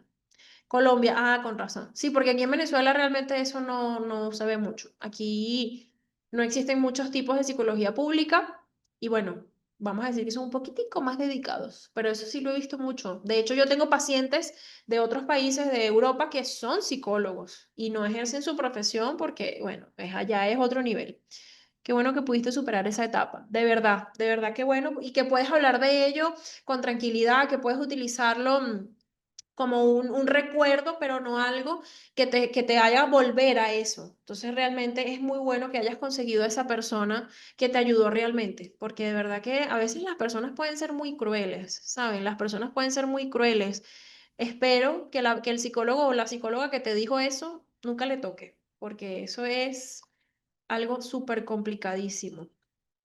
Y esta escala, volviendo a la escala, nos permite clasificar la severidad de la depresión, si es mínima, si es leve, si es moderada o si es grave. ¿Sí? Tenemos estas 4 tipos, por decirlo de una manera. Sí, ahora puedo ayudar a otras personas y entenderlas porque ya lo viví y sé cómo se siente. Totalmente, no es lo mismo hablar como psicólogo sin vivirlo que viviéndolo. Obviamente, no puedo justificar, en lo más mínimo, no puedo justificar el comportamiento de esas personas, ¿ok? O sea, no puedo justificarlo, no porque no lo hayas vivido, no lo vayas a entender. O sea, yo no he vivido nada de lo que me han dicho mis pacientes y yo los he podido ayudar y los he podido comprender y he podido tener esa empatía con ellos para poder salir adelante. Pero eso es algo que es una locura, de verdad, que espero que nunca te más te toque eso y que a la persona que te dijo eso, que no le toque, porque imagínate, eso sería el karma más grande del mundo. Las escalas para la ansiedad, las más comunes, ¿sí? Tenemos es la escala de ansiedad de Hamilton, que es una escala de calificación utilizada por el psicólogo clínico o por cualquiera realmente, pero bueno. En este caso, por el psicólogo clínico, para evaluar la severidad de los síntomas ansiosos. Por ejemplo, en los síntomas físicos tenemos la tensión muscular, el insomnio, los síntomas gastrointestinales y los síntomas cardiovasculares. Dígase, entiéndase por síntomas físicos, ¿sí? O los síntomas de la ansiedad, físicos hablamos de somatización, ¿sí? La parte somática de nuestro cuerpo, síntomas físicos, ¿sí? Síntomas psíquicos o, bueno, psicológicos, preocupación, miedo, inquietud y dificultad para concentrarse. Esta escala tiene o consta de 14 ítems en total que evalúa diferentes aspectos de la ansiedad, permitiendo una evaluación integral del trastorno. El MCMI también te mide ansiedad y somatización, solo que esta escala es como más específica, por decirlo de una manera. Y obviamente, al ser más específica y más corta, a los pacientes obviamente les va a caer muchísimo mejor, ¿sí? Muchísimo mejor a la hora de aplicarlo, de hacerlo, de entenderlo, todo. Les va a ser, les va a ser muchísimo más viable a la hora de poder hacerlo y de poder entenderlo cuando tú se los explicas, porque tienes que darle esa devolución de los resultados. Uy, ya va que siempre que lo voy a mover no se mueve. A ver, tenemos la evaluación psicopatológica general. Por ejemplo, yo les coloqué este ejemplo del inventario de síntomas de SCL-90, ¿ok? Es un cuestionario amplio que evalúa 90 síntomas y proporciona puntuaciones en 9 dimensiones de psicopatología, como lo son las que tenemos acá marcadas, ¿sí? Tenemos somatización, sensibilidad interpersonal, ansiedad, ansiedad fóbica, psicoticismo, obsesión compulsión, TOC, depresión, hostilidad, ideación paranoide. Este se parece al MCMI, pero es distinto, ¿sí? No, no vamos a decir que, ay, se parece porque evalúa algunas cositas iguales, sí, pero no es igual. O sea, tú puedes aplicar los dos y obtener resultados diferentes, ¿ok? No, justamente estoy diciendo eso. Este es como el de Milon, no. O sea, sí, pero no. Mide algunas cosas, por ejemplo, te puede medir la ideación paranoide, obsesión compulsión, depresión, ansiedad, somatización. Te puede medir algunas cosas, ¿sí? Pero el test, porque este es más que todo de síntomas, ¿sí? Inventario de síntomas, mientras que el MCMI mide, aparte de esto que tú ves acá, que obviamente el MCMI lo mide también, algunos de los que están acá, mide trastornos, ¿sí? O rasgos de esos trastornos de personalidad. O sea, es parecido, pero no es lo mismo. Es decir, uno no puede sustituir al otro. Tú no puedes sustituir el MSMI por este, ni puedes sustituir, ni puedes dejar solamente, bueno, nada más voy a aplicar uno o el otro porque es lo mismo. No, o sea, no puedes sustituir, son totalmente diferentes. Puede ser que algunas cosas las evalúen igual. Sí, yo no digo que no, porque obviamente lo hacen, pero no podemos sustituir el uno por el otro, ¿sí? No son sustitutos, vamos a decir que son primos, son compañeros, por decirlo de una manera. Este inventario permite obtener una visión global del estado psicopatológico del paciente. Por ejemplo, si tienes una persona que tiene obsesión-compulsión, sale en una conclusión elevada, por decirlo de una manera, tienes que ver si es debido a el trastorno obsesivo-compulsivo o si es debido a alguna conducta aprendida. Esta es otra cosa importante que también es importante mencionar. Muchas veces hay síntomas, características, rasgos, etcétera, que tú puedes ver en el paciente, ¿sí? Y cuando tú empiezas a analizar mucho más toda su vida, todo su proceso, todo, ¿sí? Empiezas a ver todo de esta persona, te das cuenta que muchas son conductas aprendidas, ¿sí? Por ejemplo, la ansiedad. La gente piensa que la ansiedad se genera sola. Yo no voy a decir que no, porque la ansiedad puede aparecer por motivos que quizá ya no nos acordamos de esos motivos. Pero también hay personas que desarrollan, ¿sí? Los procesos de ansiedad debido a la vida de su hogar. Por ejemplo, imagínense que tienen una persona. Bueno, el mejor caso que les puedo poner. Conocí hace mucho tiempo, esta persona tenía como, como 62 años, más o menos, una mujer. La conocí y ya, o sea, no fue paciente ni nada por el estilo. Y esta persona le tenía miedo a todo. Era increíble, miedo a todo, o sea, no salía de noche porque de noche le podía pasar algo. No manejaba ciertos tipos de carro porque sentía que si el carro era muy pequeño le daba claustrofobia. No hacía, por ejemplo, si cuando sus hijos o sus nietos salían de noche, literalmente los esperaba afuera del sitio porque les daba miedo que le pasara algo malo y ellos no estaban ahí, etcétera. Así, así y muchas otras cosas más.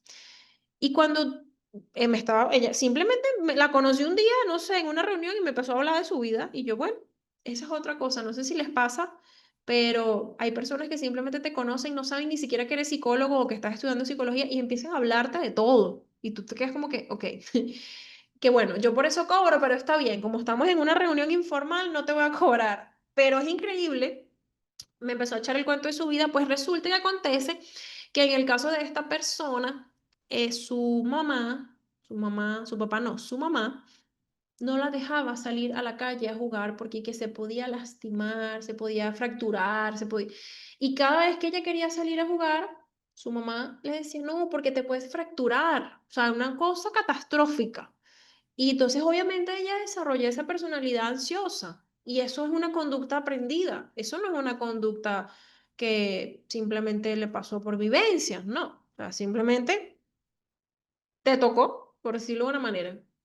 Y era algo catastrófico, o sea, una vez me contó que ella quería irse a la playa, como con un grupo, estaba joven, tendría 20 y pico, o creo que menos, no recuerdo, vamos a ponerle 20 como una media. Quería irse a la playa con su grupo de amigos y era como que en un sitio, una montaña, o sea, para llegar a la playa tenías que como pasar una parte medio rústica, ¿no? Que pasaban vehículos 4x4 y estas cosas, pero ajá, no había, o sea, era algo normal, la gente lo hacía todos los días. Bueno, la mamá le dijo que ni se le ocurriera porque seguro la montaña se iba a caer y si la montaña se caía le iba a caer encima y entonces el temblor, unas cosas. Aquí en Venezuela es casi que imposible que hayan desastres naturales como por ejemplo, o sea, han habido obviamente desastres naturales, sí, claro, por supuesto, pero terremotos locos como los de Chile no existen, o sea, eso no lo hay. Tú puedes sentir un poquito la réplica, pero hay gente que ni lo siente. No hay tampoco que si huracanes, tornados, esas cosas por geografía no existen acá. Y esa persona cada vez que la pobre muchacha quería hacer algo, bueno, eso era complicadísimo. Entonces, claro, esta persona se casó, tuvo hijos y bueno, eso fue una lucha diaria con su esposo y sus hijos porque, bueno, ella estaba criada de esa manera. Así que sí, técnicamente hay personas que heredan, aprenden esas conductas y es bastante triste porque vivir con miedo es, yo creo que una de las peores cosas que experimentamos en el mundo. Sí, me pasa muy seguido, ¿viste? No soy la única. Es increíble, las personas se te acercan y ya automáticamente te cuentan toda su vida. Y tú como que, bueno, sí, ¿qué quieres que te diga? Pero es que es algo increíble. Uno tiene ese don, definitivamente tenemos ese don. O no sé, la gente tiene ese don con todos nosotros.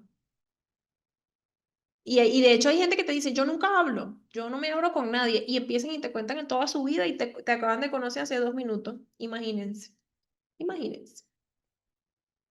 El DSM-5 en la práctica clínica, como les he venido contando a lo largo de todo el diplomado y de los otros diplomados y los futuros diplomados, también lo voy a mencionar porque siempre hay gente nueva. En el manual diagnóstico y estadístico de los trastornos mentales, o el DSM-5, ¿sí?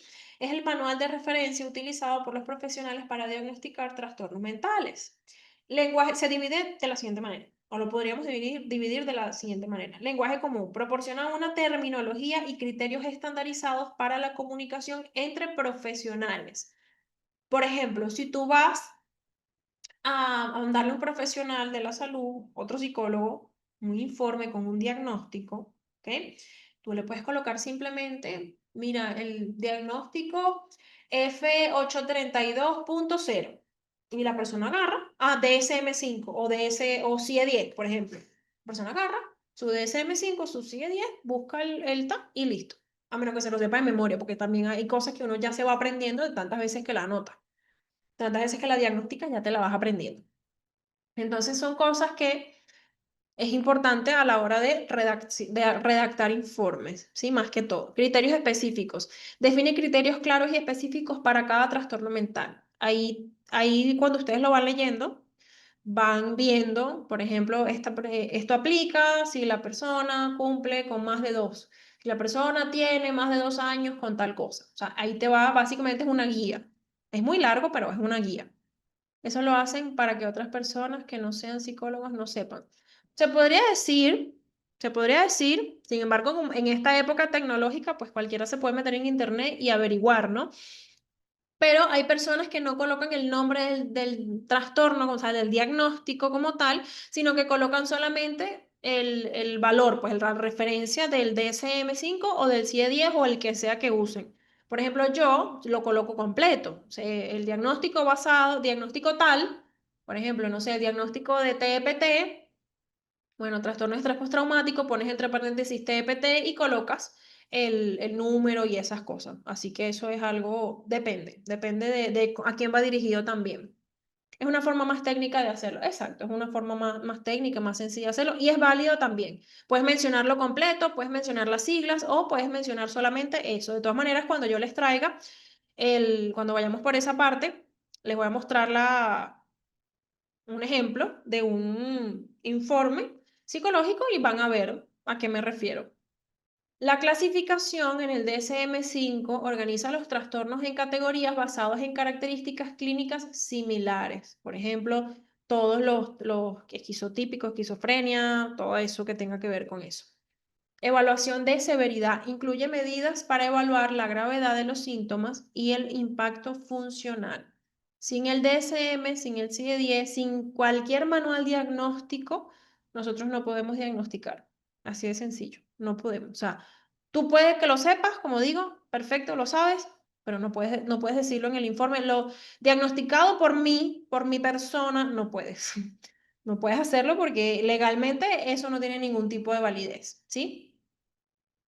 El proceso de diagnóstico, el proceso, como yo les digo siempre, es un proceso. Nosotros no podemos diagnosticar, así miren, nosotros podemos estar no debemos, mejor dicho, 100% seguros de que la persona tiene este trastorno. Pero si ese trastorno se tiene que confirmar y para poder confirmarse se tiene que pasar un tiempo específico, tenemos que tomarlo en cuenta, ¿sí? Importante, tenemos que tomarlo en cuenta. La aplicación práctica del DSM-5 implica un proceso sistémico. Empezamos con 5 básicos. Recopilación de información, que es a través de la entrevista clínica, escalas, observación, ¿sí? Se va reuniendo los síntomas y los antecedentes del paciente. Los síntomas y los antecedentes es lo más importante. ¿Por qué vienes? ¿Qué sientes? ¿Cómo lo sientes? ¿Tienes antecedentes de psicológico, psiquiátrico, ¿ok? Tanto de la persona como de un familiar, ¿sí? 2, identificación de síntomas. Se buscan síntomas específicos como, por ejemplo, pérdida de interés en actividades o ataques de pánico recurrentes. Esos son como el foco, por decirte un ejemplo, como que, bueno, ya identifico el síntoma principal y de ahí puedo irme al diagnóstico de una manera más rápida, pero sigue siendo algo de proceso. No lo vamos a hacer solamente en la primera consulta, ¿sí? La comparación con criterios del DSM-5. Se comparan los síntomas con los criterios de cada trastorno listado en el manual. Por ejemplo, si ustedes tienen una persona con TLP, hay gente que lo hace así, hay gente que lo hace al revés. Hay gente que prefiere, oye, mira, yo creo que esta persona tiene tal cosa. Entonces, en vez de agarrar los síntomas de la persona y buscarlos en el manual, lo que hace es, yo creo que la persona tiene TLP, por ejemplo, me voy al manual y leo, bueno, uno, este lo tiene, este lo tiene, este lo tiene, Hay gente que lo hace de esa manera también. O sea, a veces es más fácil y eso poco a poco con la práctica van a ver que se les va a hacer mucho más fácil porque van a empezar a conocer mejor al paciente, la conducta del paciente, los trastornos y van a ver que eso va a ser, bueno, un paseo, como digo yo. Descarte de otras causas. Se descartan condiciones médicas, consumo de sustancias o efectos secundarios de medicamentos. Esto, el número 4, es indispensable cuando nosotros trabajamos con somatización o trastornos psicosomáticos o incluso con trastorno ansioso por enfermedad o mejor conocido como hipocondríaco, ¿sí? Hipocondríacos, las personas que son hipocondríacas. ¿Por qué?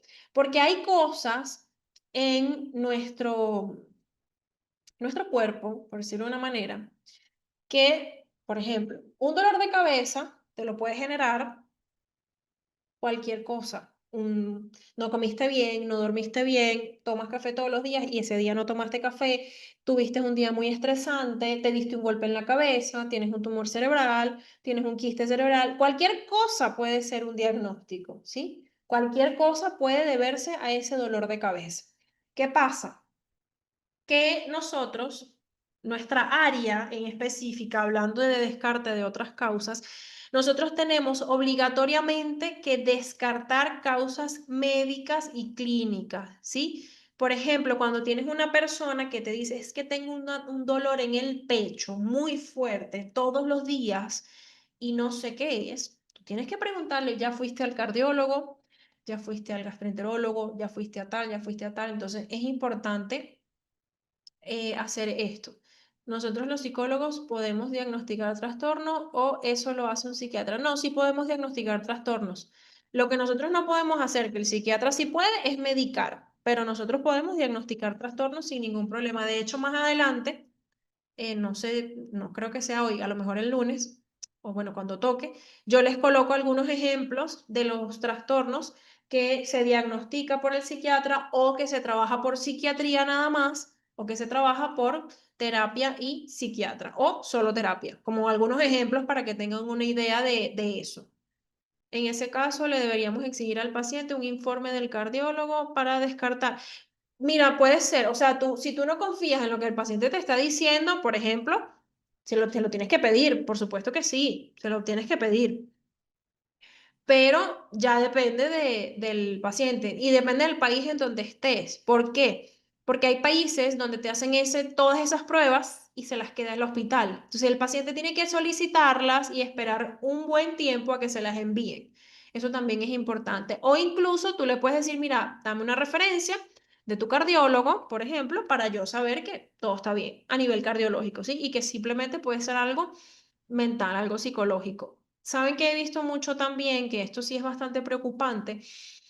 He visto muchas personas que automáticamente antes de que los revisen ya les están diciendo que tienen que ir al psicólogo porque eso es psicológico, antes de revisarlos. Y eso nosotros no podemos funcionar de esa manera. Nosotros necesitamos que esos pacientes sean revisados y evaluados a nivel clínico para nosotros poder proseguir con nuestra investigación. Nosotros no podemos simplemente, bueno, si el médico te dijo que sí sin hacerte estudios, bien, no, no podemos hacer eso. No podemos, eso es imposible. Eso es algo que, bueno, es hasta antiético. Porque como tú trabajas con algo que ni siquiera estás 100% seguro, o sea, eso no tiene sentido, no tiene ni pies ni cabeza. Pero bueno, saben que hay gente que es un poco más complicado en ese aspecto. Pero básicamente funciona así. Por ejemplo, cuando una persona que consume sustancias, tú no puedes diagnosticar a una persona. De hecho, las personas que tienen adicciones al alcohol o adicciones a sustancias, normalmente se trabaja con psiquiatría porque no es cuestión de concientizar al paciente. El paciente sabe perfectamente que eso le hace daño, pero no lo puede dejar porque es una conducta adictiva. Entonces ya es como más hacia la parte de psiquiatra. ¿Se pueden trabajar en conjunto? Sí, pero es más hacia la parte de psiquiatra. Entonces, si tú tienes, por ejemplo, una persona que consume drogas constantemente, ¿sí? Tú no puedes diagnosticarlo así. ¿Por qué? Porque puede ser que ese diagnóstico que tú le estés dando no es un diagnóstico real, es un diagnóstico que se debe al uso de drogas. Entonces, si deja las drogas, quizás no tenga el diagnóstico. Entonces, para tú poder dar un diagnóstico a una persona que consume alcohol o que consume drogas, tiene que primero la persona dejarlas para tú poder hacer ese diagnóstico. Si no, el diagnóstico va a estar sesgado, va a estar errado y todo mal, sinceramente. La formulación del diagnóstico última, pero no menos importante, si se cumplen los criterios ya revisados anteriormente en el manual y se han descartado otras causas, se formula el diagnóstico. Es decir, recopilamos información, identificamos los síntomas, comparamos esos síntomas con los criterios que nosotros consideramos en el DSM o en el CIE-10. Descartamos otras posibles causas de esos mismos síntomas y después de todo eso, es que formulamos el diagnóstico. Yo sé que suena muy fácil decir 1, 2, 3, 4, 5, pero eso lleva tiempo. Lleva tiempo, lleva mucha paciencia de parte del psicólogo y de parte del paciente también. Así que es importante tomar en cuenta que es un proceso. Yo siempre le digo a mis pacientes, es un proceso, no es de la noche a la mañana, es un proceso. Hay cosas que llevan tiempo, ¿sí? Casualmente hoy me llegó un caso de una señora que llevó a su hija de 3 años a terapia de lenguaje y la terapeuta dijo que era culpa de ella que su hija no supiera hablar y por eso la refirió a la mamá al psicólogo. Ok. Luego, la siguiente paciente, por casualidad de la vida, vino por el mismo caso. Fue a llevar a su hijo, a su niño, a la misma terapeuta y esta dijo que era psicológico y lo mandó conmigo. En ambos casos no mostró ningún fundamento. Imagínate tú. Por cierto, Ángel, no te había leído, es la primera vez que entras.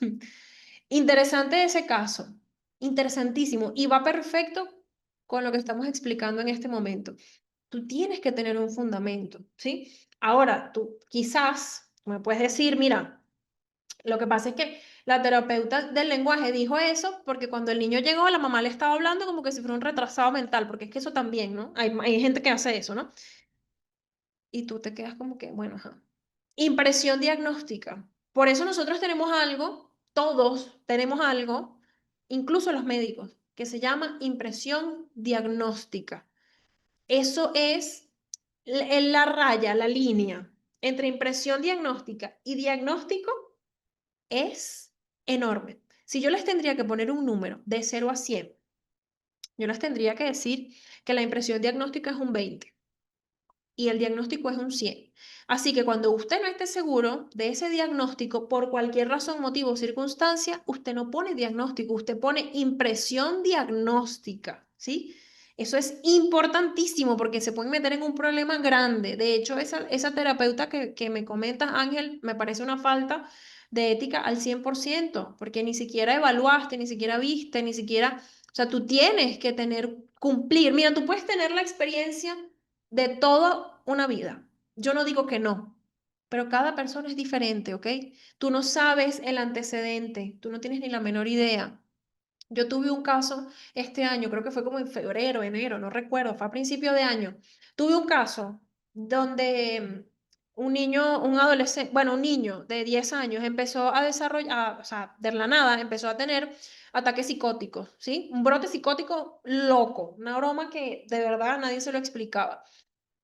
Y yo pregunto y pregunto a la mamá, la volví loca de tanto que le pregunté. O sea, yo le decía, discúlpeme que le pregunto tanto, pero es que yo no, o sea, tengo que saber.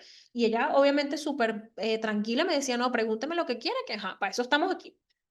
Resulta y acontece que, y yo digo, ajá, se pegó en algún momento, se golpeó la cabeza, porque fue literal de la noche a la mañana. Bueno, resulta y acontece que el niño, cuando era un bebé, creo que de menos de un año, o de un año por ahí, se cayó de la cama y se golpeó la cabeza.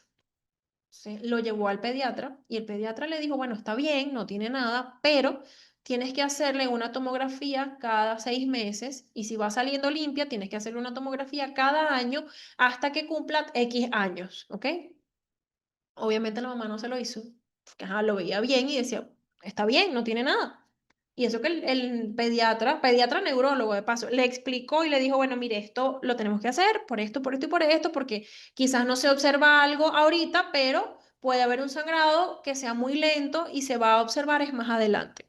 Bueno, el caso tal que la mamá fue, le hizo un TAC, una tomografía, y resulta que acontece que el niño tenía un hematoma en la cabeza. Un hematoma en la cabeza. En este caso fue, no se sabe si fue de viejo o si fue que se volvió a golpear y no dijo nada, puede ser también, ¿no? Pero el neurólogo dijo que por el tiempo, o sea, por cómo se veía y todo eso, pues no era algo nuevo. Entonces, imagínense ustedes también que a veces uno dice las cosas y sin base, tenemos que tener base. Entonces, imagínense ustedes que yo le fuera puesto a ese niño, no sé, esquizofrenia infantil. Ejemplo, o que lo fueran mandado con psiquiatría y el psiquiatra le fuera dicho, no, es que ese niño está experimentando esquizofrenia. Y cuando vas a ver, el niño se muere al día siguiente porque tienes un hematoma subdural enorme. Entonces, cónchale, a veces, de verdad, a veces la gente se pasa. Y eso que comentas, Ángel, me parece que es súper delicado. Espero que no se equivoque. Espero que no se equivoque porque si se equivoca, eso va a ser complicado. Y depende del país, también depende del país en donde esté, va a ser más complicado todavía, porque hay países que con eso son súper delicados, ¿sí? Entonces, como conclusión, voy a tomar agua porque ya estoy seca. El uso conjunto entre las escalas de evaluación y el DSM, el DSM-5, en este caso digo el 5 porque es el que yo uso más, pero puede ser cualquier otro. Permite realizar un diagnóstico preciso que es el primer paso para una intervención terapéutica efectiva. Como les digo, es importante y necesitamos siempre tener una base, tener un respaldo. Véanlo como un respaldo. Entonces, nosotros, no se ve aquí, ya va. ¿Esto lo ven bien o lo ven movido? Sí se ve toda la lámina, que a veces me sale como cortado. No sé si ustedes lo ven cortado o lo ven bien. Me escriben para saber si lo ven bien o no. Para yo saber si lo acomodo o si lo pueden ver. Ah, ok, perfecto. Perfecto, sí, porque a veces se ve cortado y a veces se me ve cortado es a mí y a ustedes no, o al revés. Entonces, son cosas importantes porque a la hora de yo guardarlo en PDF para montarlo en la nube y que ustedes lo puedan descargar, tengo que arreglar esas cosas. Porque bueno, cuando uno pasa de un ordenador a otro, pasan esos detalles. Gracias por contestar. Entonces, este conjunto de cosas, evaluación conversacional, escalas de evaluación, test psicológicos, todo esto sí es un conjunto, es lo que nos va a ayudar a poder tener esa intervención efectiva y ese diagnóstico efectivo cuando nosotros no tenemos el poder porque a lo mejor nosotros diagnosticamos, pero no podemos trabajar a la persona, entonces referimos a otra persona. Eso también puede suceder, eso se llama, yo lo llamo humildad. ¿Por qué lo llamo humildad? Porque hay personas que creen que pueden trabajarlo todo, ¿sí? Y no siempre podemos trabajarlo todo, entonces tenemos que tener humildad, tenemos que tener empatía, tenemos que tener ética para aceptar cuando no podemos trabajar algo o cuando no queremos trabajar algo. Eso también. Hay personas que no les gusta trabajar con niños, hay personas que no les gusta trabajar con adolescentes, hay personas que no les gusta trabajar con adultos. Entonces, cuando no nos gusta o cuando no sabemos o cuando no queremos, tenemos que delegar, ¿sí? Tenemos que aprender a delegar. No podemos permitir que las personas simplemente se queden ahí porque sí, no. Ya te voy a dar la palabra, Yeli. Termino aquí y te doy la palabra antes de que se vayan para que pregunten lo que quieran preguntar, que veo que hay gente nueva. El diagnóstico preciso, ¿sí? La evaluación sistemática de la psicopatología permite identificar el proceso del trastorno específico que afecta al paciente. Por eso es importante ese diagnóstico, ¿sí? El tratamiento siempre debe ser personalizado. Tienes que diseñar un tratamiento para el paciente. ¿Te puedes guiar de algún otro? Sí, claro, pero tienes que personalizarlo, ¿sí? también tienes que seguir el proceso, tienes que hacer un seguimiento de ese proceso, de lo que sea, así sea con escritos, ¿sí? Es importante tomarlo en cuenta, ¿ok? Y bueno, como siempre les dejo acá un mensajito. La evaluación de la psicopatología es un proceso continuo que acompaña todo el proceso terapéutico, ¿sí? En tu experiencia, profe, ¿cuál caso o diagnóstico considera que es el más complejo de trabajar? Esquizofrenia, TLP, trastorno histriónico de la personalidad, trastorno narcisista. Normalmente los más complicados o complejos de trabajar son diagnósticos psiquiátricos, que se necesita, juro, ayuda psiquiátrica para que el paciente pueda avanzar. Y cuando realmente necesitas eso, el paciente no lo hace. Entonces, realmente, para mí, el diagnóstico más difícil, aparte de lo o complejo de trabajar, aparte de los que acabo de mencionar, son los que el paciente no acepta, independientemente de lo que sea, porque puede ser algo súper sencillo, pero si el paciente no lo acepta, no lo va a ayudar ni Dios que baje del cielo, básicamente hablando. Yeli, te doy la palabra. Hola, Adelante. buenas noches, ¿me escuchan? Te escucho claro y fuerte, Sí, fuerte lo y que pasa es claro. que tengo otra sala abierta en la misma computadora y me Ay, confundo. perdón, perdón. Bueno, ¿cómo están? Buenas noches a todos los que asistieron el día de hoy, ya casi Gracias. culminando, pero de verdad les agradezco mucho, pues eh, les paso por aquí mis números, ¿ok? Porque pues hay veces que hay personas que están confundidas con el número de atención. Estos son mis tres números, pero el que más atiendo es el 320-327-9879, que es el que está de primero, ¿sí? Entonces, soy la única persona que está autorizada para atenderlos, ¿ok? En este número del medio, el 301-5588-193. Ahí los va a atender el asesor Ángel, ¿ok? Cualquier cosa también se pueden comunicar con él, no hay ningún problema. Recuerden que todavía las personas que deseen realizar el aporte pueden realizar el aporte para certificarse, recibir el material de estudio.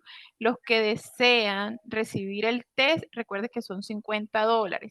Los que quieren el diplomado solamente, que es el certificado, el material de estudio, son $35 para este momento. Recuerden que el valor de $27 era en preventa. Era nada más en preventa. Ya el día de hoy el costo es de $35. De $35, perdón. Entonces, el que quiere el test son $50. Recuerden que los que compran el test se les va a pasar por correo. Así que tienen que enviarnos su correo para poder pasarle el archivo del test, ¿ok? Eso lo va a hacer la profe o no sé si ella me lo va a pasar a mí, yo se los paso, Sí, ¿ok? ahí vamos viendo. Bueno, si tienen alguna duda, alguna pregunta, me las pueden realizar por el chat del WhatsApp, ¿ok? Ariana, eso es para ti. El software es lo que nosotros utilizamos para vaciar los resultados del MCMI y poder obtener lo que les mostré ayer, que era como que el resultado en cada uno de los ítems. El software es Excel, ¿sí? El software de Excel.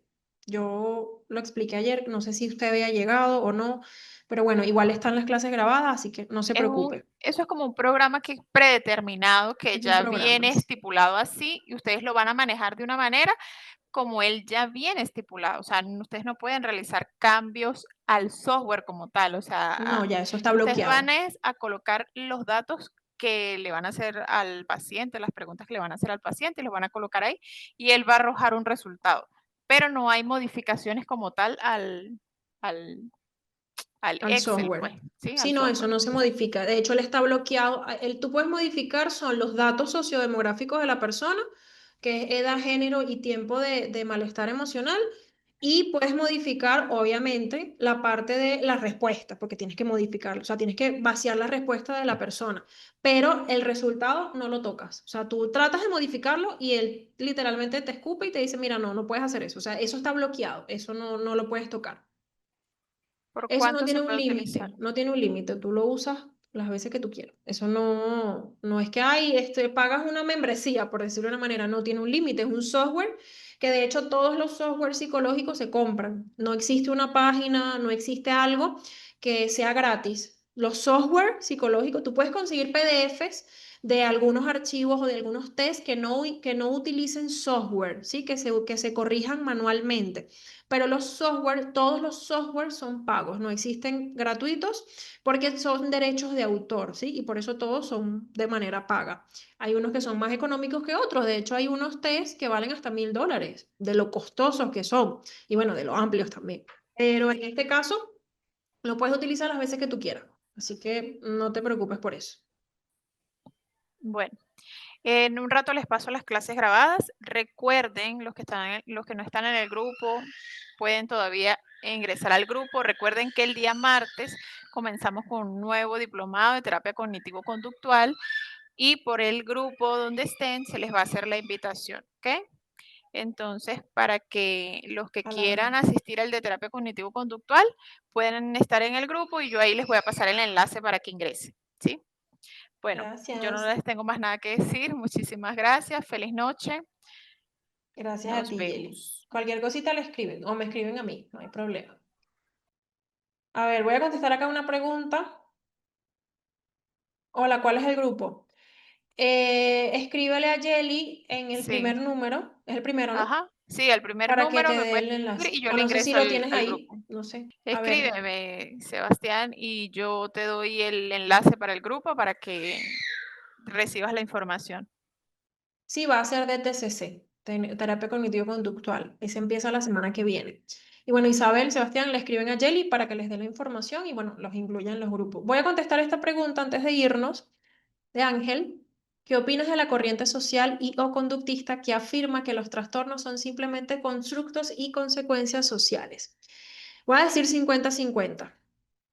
¿Por qué? Yo no sé si has estado en las otras clases o las has visto grabadas, pero sí es muy cierto que hay trastornos que se heredan, que están de manera biológica, ¿sí? En nuestro cuerpo, en nuestra familia, y depende mucho nuestra parte social y nuestra parte, sí, el entorno donde nos criamos, si ese trastorno se desarrolla o no se desarrolla, ¿sí? De hecho, hay personas que literalmente le hacen resonancias y estudios cerebrales y son psicópatas.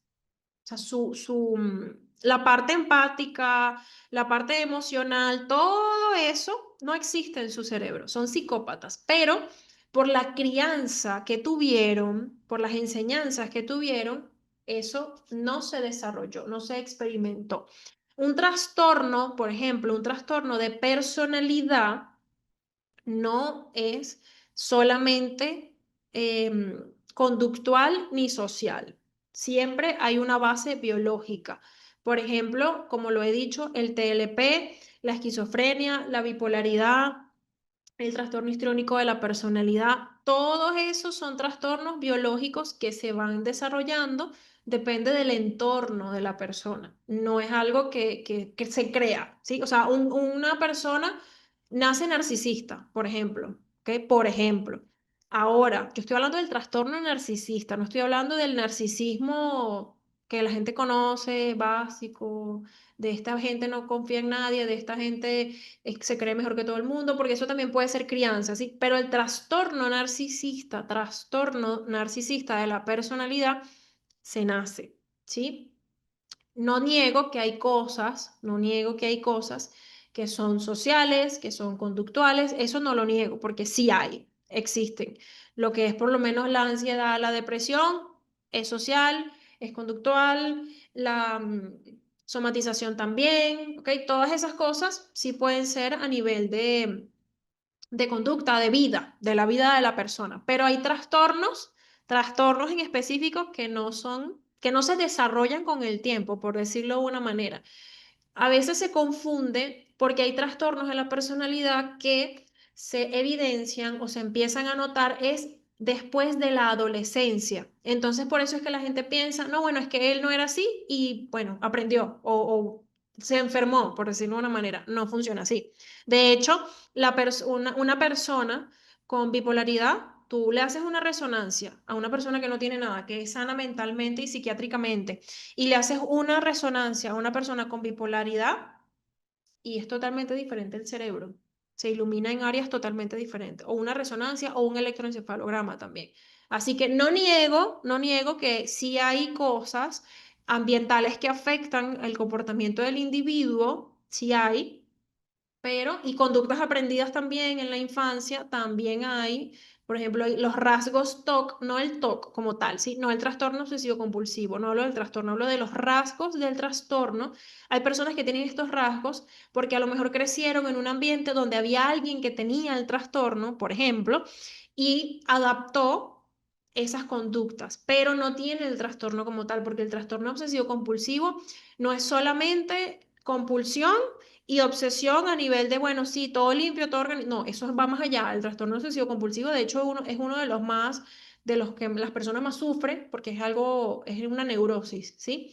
Pero no niego, como te digo, que existan algunas cosas que tengan relación con la parte ambiental, con la crianza, no lo niego, pero hay trastornos que ya eso está súper demostradísimo que es de herencia, que es clínico, que es de sangre, ¿ok? Que ya la persona nació con eso, ya eso está más que demostrado. No sé si eso responde tu duda, pero esa es mi opinión personal. Y bueno, por lo que yo he observado también, te opino eso, porque no es algo que podamos decir, ah, bueno, es que esta persona se enfermó, no, o sea, es algo muchísimo más allá de todo el proceso, ¿sí? Bueno, hasta hoy, el día de hoy acabamos de terminar el capítulo número 3, no sé, el número 2, perdón, el número 3 lo terminamos el lunes, es más corto.